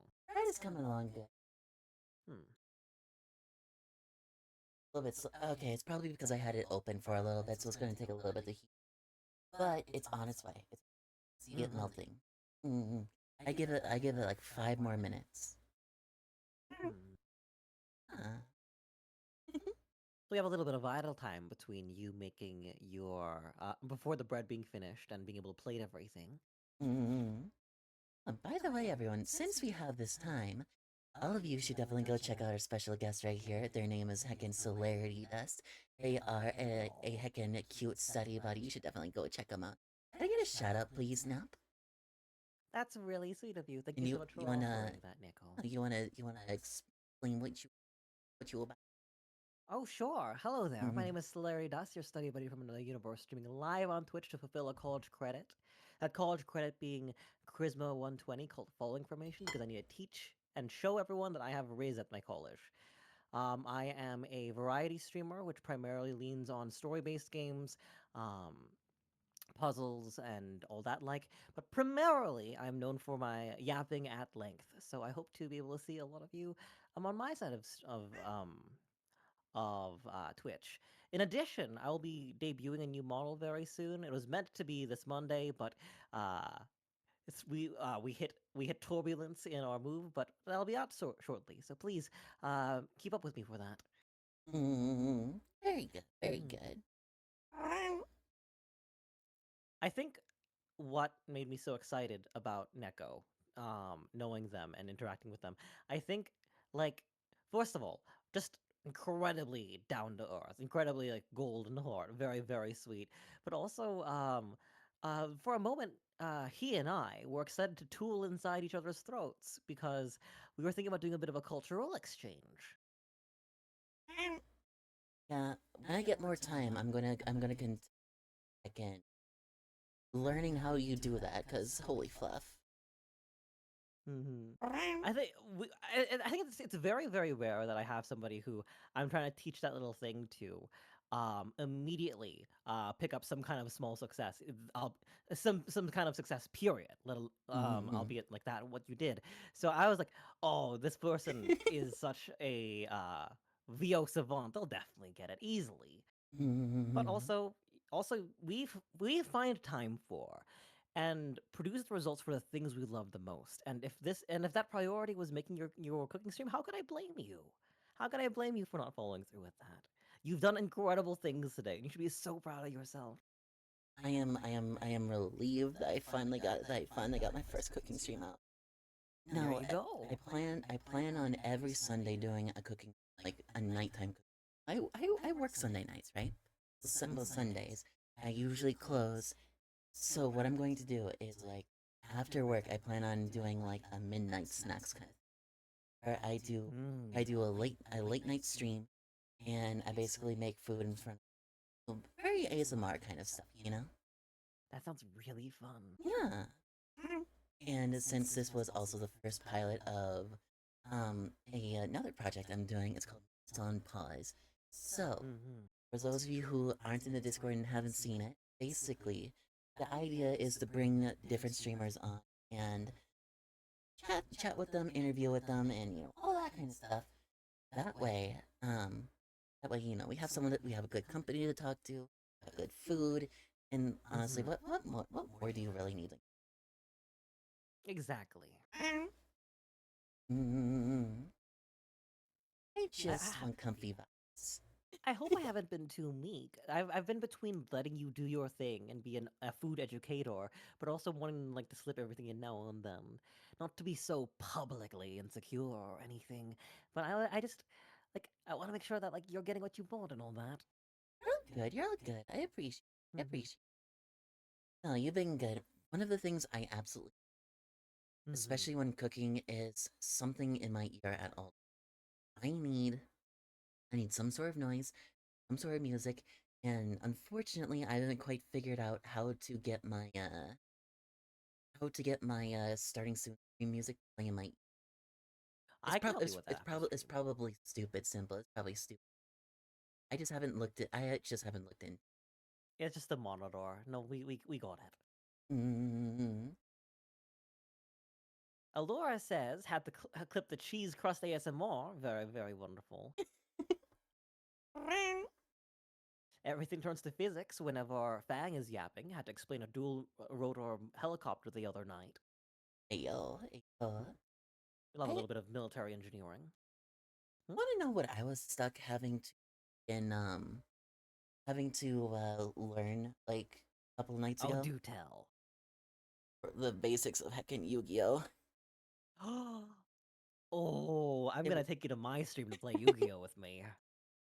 I know the basics of monsters, traps, spells, and then spell chains. I know what that Mhm. is now. Good, good. And how it goes up to, by technicality goes up to four, but there's three recognized stages. Mhm. Um took 2 hours. It took 2 hours. Well, now you'll never forget, right? It's like your first time riding a bike. Not fair. No, I stopped learning rules after Zexel or exceed something XYZs, and I hear it's gone even Mm-hmm. more insane.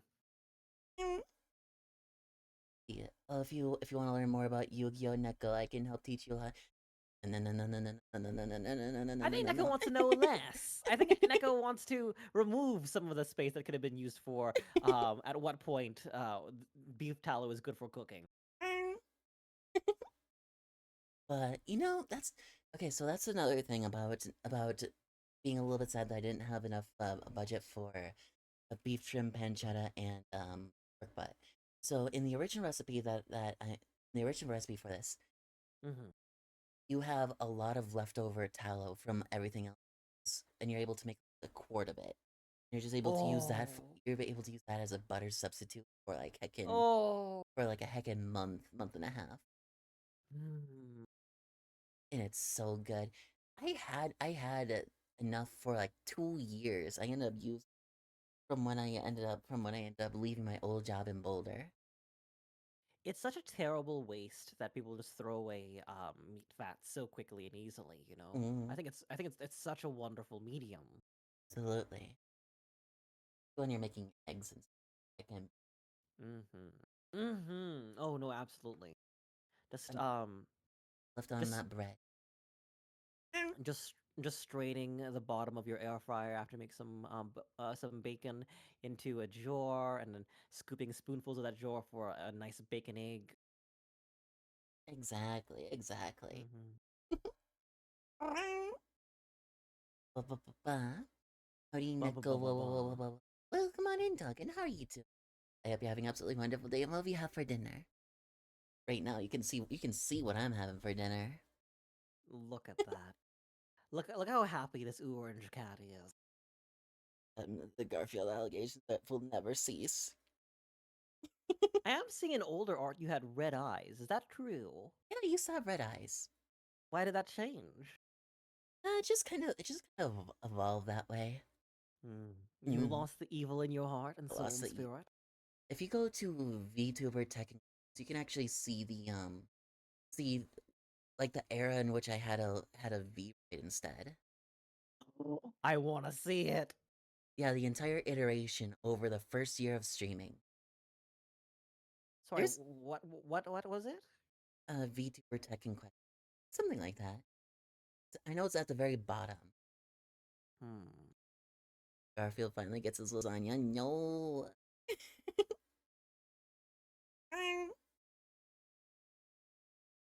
I am not seeing it. At the bottom. VTubing. Stream video submissions? No.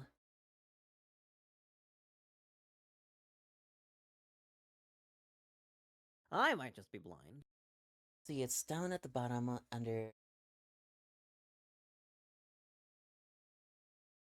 Maybe I haven't hit the rules. Nope, apparently no one can see it. That's why. Hmm.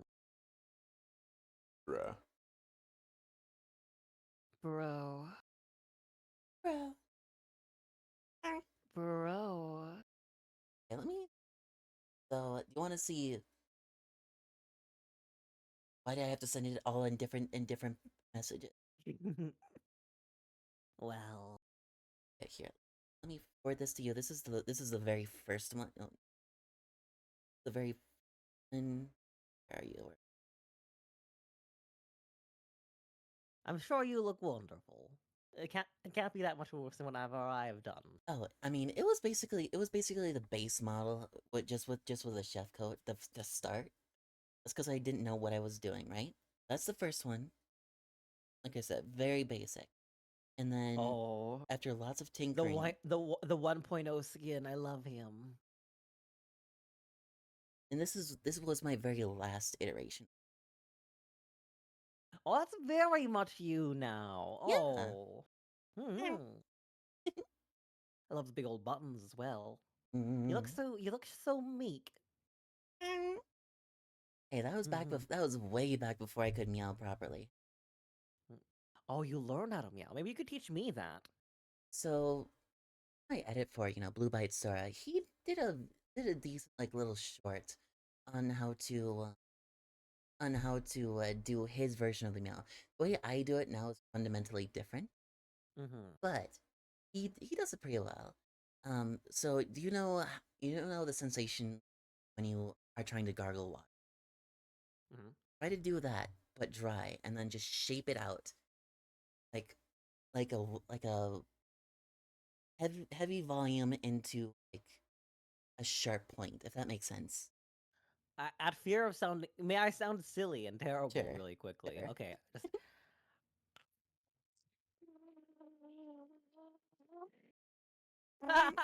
Hey, you were almost there. You got the heckin' foundation there. It just got you just need to roll it in your throat.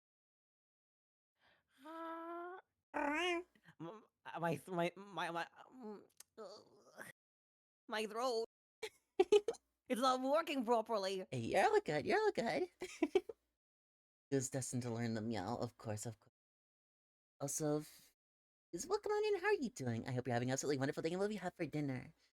We finally watching you cook after following you for quite a while. It has been This is the first cooking stream. It has been 4 years. 4 years of finally of heckin' finally making. I'm finally cooking. Well, 4 years of streaming. I'm finally cooking.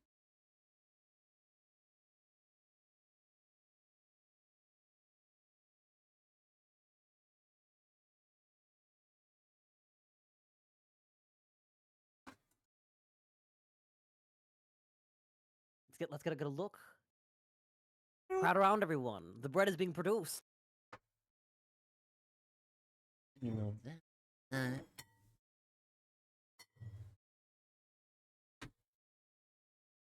There we are. They look like little pizzas. Yeah. So move this over. The solid black cheese at the ends as well. Well, it's not solid black. It's just the saturation on the camera. Mmm. So, before this starts burning, we're just gonna slide those like right on there.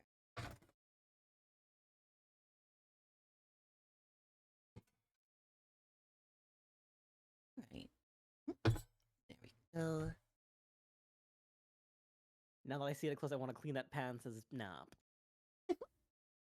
Like I said, it's just a lot of patina. Mm-hmm. It's character. It's like a score. Oh, goodness. That is lovely.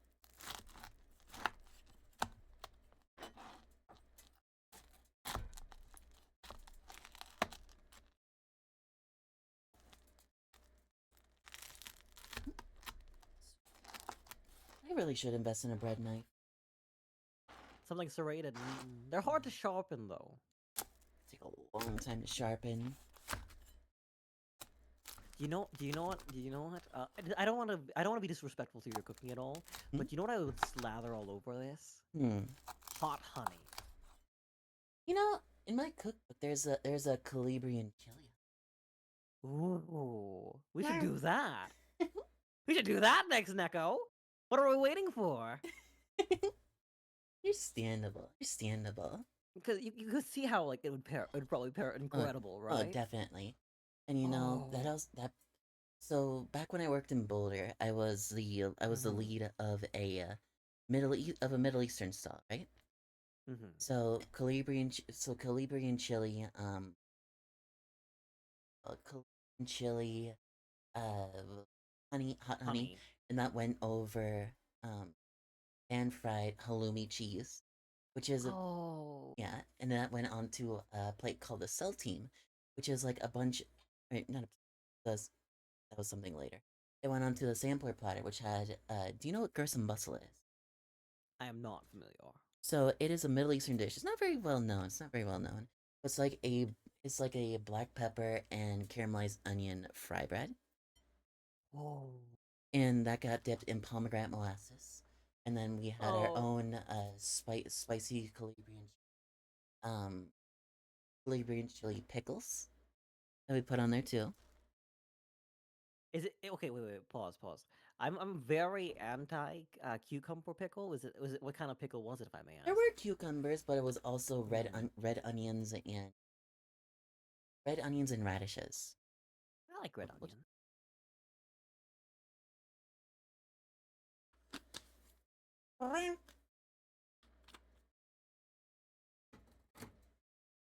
Right. Now we just need Get the lasagna. shot. Get the shot.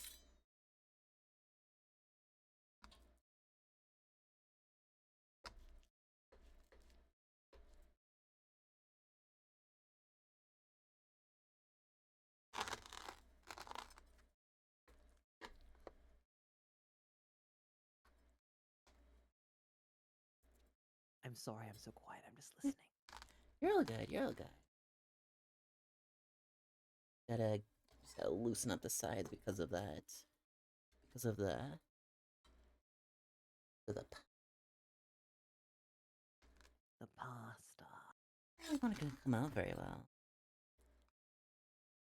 Definitely should have put a little bit more sauce on the bottom. Also, welcome on in, McDonough. How are you doing? I hope you're having an absolutely wonderful day, and what do you have for dinner? There we go.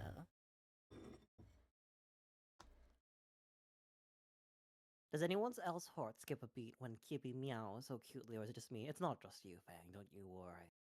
That did not want to hold together very well, but you know, it still has layers, so it still is. Let's see it. Like an ogre or like an onion. It Yeah. has layers. So of course, all of you can see that top-down view. Let me. All right. Never we serve have a dirty those. plate. Yeah, like I said, it kind of fell apart because it was an end piece, but it's still so good. Mm-hmm. And aren't lasagnas also traditionally like chilled for a period of time so it like holds together? Yes, they Or- are. Traditionally, they are, but you know what? We don't have time for tradition. We don't have time for it. We have time to eat, and that's it. Exactly. Also, hand reveal. Yeah, we've been doing heckin' 3 hours of hand reveal. I'm not gonna lie, I'm surprised it took that long. I mean, to be fair, I've been engaging with chat and stuff, answering questions and stuff. It is a way to come. So first, heckin' garlic bread. Take a bite next to the mic.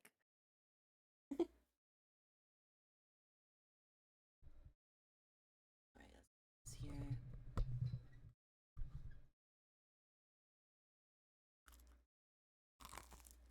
Oh,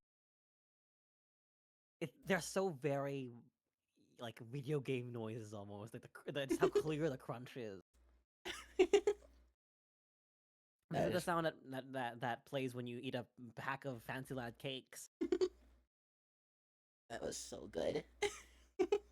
I'm so jealous. But it does look like something we could make at home. Oh yeah, absolutely. Just get a bunch of garlic, a nice bread, nice like Italian loaf, and And every time I will recommend using a demi baguette instead of a baguette because a demi baguette is a lot fluffier. So you get the garlic and stuff like that to soak in like that. Oh, And imagine a little bit of pancetta on top of that as well. yo. Neko and I just having, what's the word for it, food fantasies while looking at that on. Exactly. Where's my forks go? My hat forks?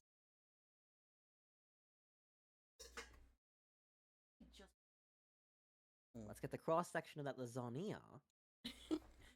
Well, there's not much of a cross section because it's not chilled. It kind of fell apart, but Oh, that's fine. yeah, it's still gonna be Beautiful. delicious. I would happily go down on that in a potluck.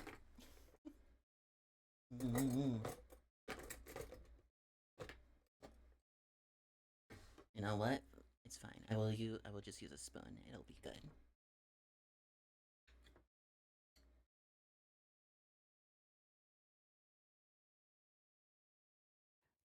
Give us a to speak to the notes, the flavors that you're tasting. Oh, look at that. Oh, that's so fucking good. so the mirepoix in the beginning, when you're caramelizing it, it kind of gives it, how do I put it, more of a rich velvety kind of flavor. And because it's the foundation, deglazing it with that red wine elevates it, and has a couple of like both sugary and earthy notes at the same time. And then Not overly sweet. no. And then using the cheese to bring the salt, as well as salting the pasta that brings all the sodium you need, and then it's balanced out by the fattiness of the pork instead of just using heckin' what's it called? Beef. Yeah, instead of just using beef. And ricotta is so good. Because, like I said before, because we were using heckin' ricotta, because we were using low-fat ricotta, just adding an egg and a pinch of salt. That way, you reintroduce those fats. As much fun as I'm having, I do need to head out because I have things to do. But have a wonderful stream and enjoy your meal. Thank you very much. Thank you very much. I can appreciate it. Take care, Fang. Be well. Ding! Ding! So, because I don't want to keep you too long because we have gone double the amount that I was telling you. So what I'm going to do, I'm going to break out our cake. Oh, please! Yeah, I will break out our cake. We can have a bite or two of that. Then we can. If I put the candles, there we are. I am going to need to do some cleaning when I am done. But you know what? That's perfectly fine. Happy birthday. Wait, hold on. The candle's not lit. All right. We'll give it another second. We'll give it another second. Why not? There we go. Mhm.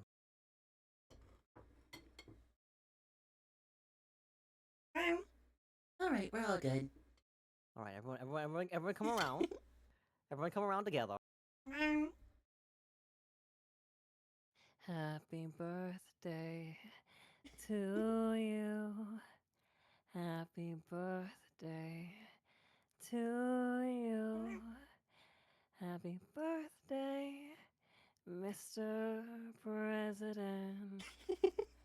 Happy birthday to you. Go and have a bite. Go. Yay! I'm gonna blagged a little bit. Yeah, I'm not gonna lie. I leaned in. I completely forgot about the camera up there, but then I realized I was down here. I don't think I saw you. I don't think I saw your face. Oh no. No, the camera was this one down here, the one that's actually looking Oh, down. got it. Watch the spoon though. I've gotten doxxed by a spoon. You've gotten doxed by a spoon? I've gotten doxxed by a spoon. Bruh. This is so good. I'm gonna have such a good dinner. You're gonna be the most satisfied cat to ever exist tonight. Tonight, when like 10 o'clock your time comes around, you're just gonna be on the couch, both hands on your like soft small belly, just going. You heckin' better believe it. Heckin' better believe That's gonna it. be you. Oh, if any day is the right day to be a glutton, Necomanic, it's today. It is today. Teasing us with dessert? No fair. Hey, we got garlic cheesy bread. We have lasagna, and we have tiramisu. Mhm. That's a breakfast. Only add orange juice or apple juice. What do you mean breakfast? I mean, to be fair, lasagna is good for anemia. Oh, okay. Fair enough. Also, thank you for the happy birthday wishes, Moxie. Made with your own two Happy paws. birthday, Exactly. dear Neko. Exactly. These very paws. I see a cake, I want it. Happy birthday, dork. You're a dork. Thank you. I completely forgot that the cooking is still on. There we go. You're gonna be good. You're gonna be good for days. You're. I don't know if I have a big or small stomach, but like this is good for a while. Oh my Yeah. goodness. I'm- Put your hand there, all sassy like. You should be very proud of yourself. I mean, would it surprise you to say my other hand is on my hip? Oh, let's go, little femboy conk. Just like hip down. Mm. Oh, there's no chocolate in the cake. Yeah, there is. It's tiramisu. It's tiramisu. Yeah, it's on. Well, there's a little bit on top, but it's mostly mixed into these layers. Mm-mm. A little bit on top, a little bit in the layers.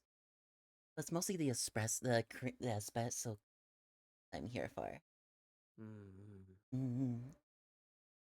I think with that, just about time for us to. Because All right. I am so hungry with all of this. That'll be No, great. no doubt in my mind you're just gonna chow down on it. All right, find someone.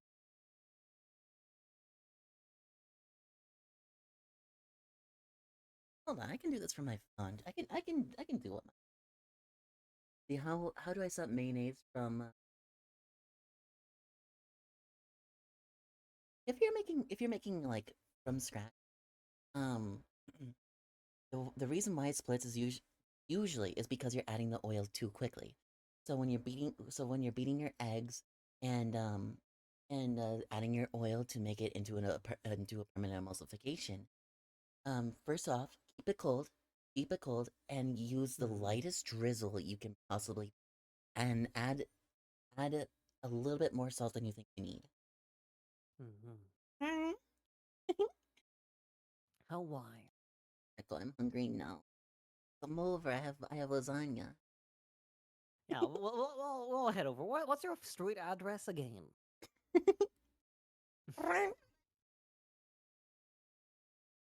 Unfortunately, not able to, but this time.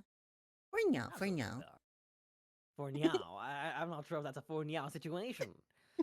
I was looking for food and drink VTubers. I'm not finding many right now, unfortunately. Oh, good. I'm going to see which one right now.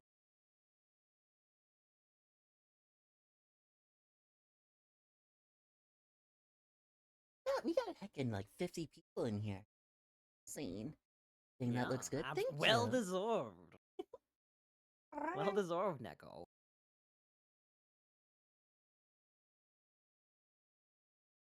Hmm.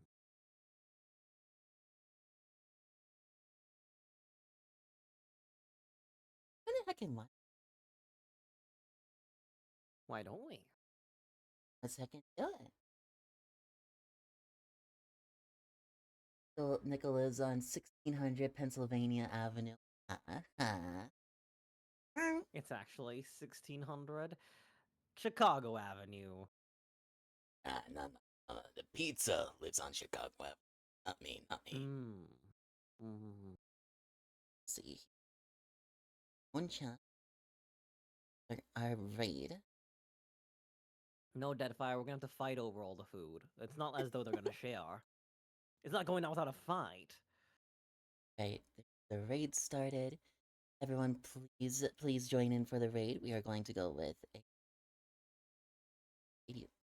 I needed to do that part.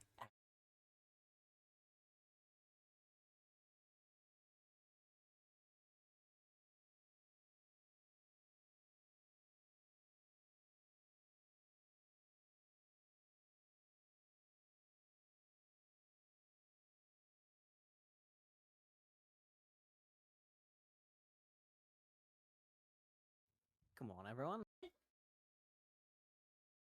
Everyone, please copy and paste this raid message in Make's chat. They're a longtime friendo. They are actually the oldest streamer I know. What does that mean? Like I have known them for the longest out of any of my friends. Like Understood. going on 4.5 years now. Wow, that's Since before wonderful. I started streaming. But yeah, show them heckin' lots of love, and thank you again, everyone, for showing up. Birthday. I hope all of you have absolutely wonderful dinners. Celerity, thank you so much for showing up. Thank And you I so hope much you for had having fun. me. It's very wonderful. Heck yeah. It's watching you work. Now for meow, everyone. Good night. Sleep well.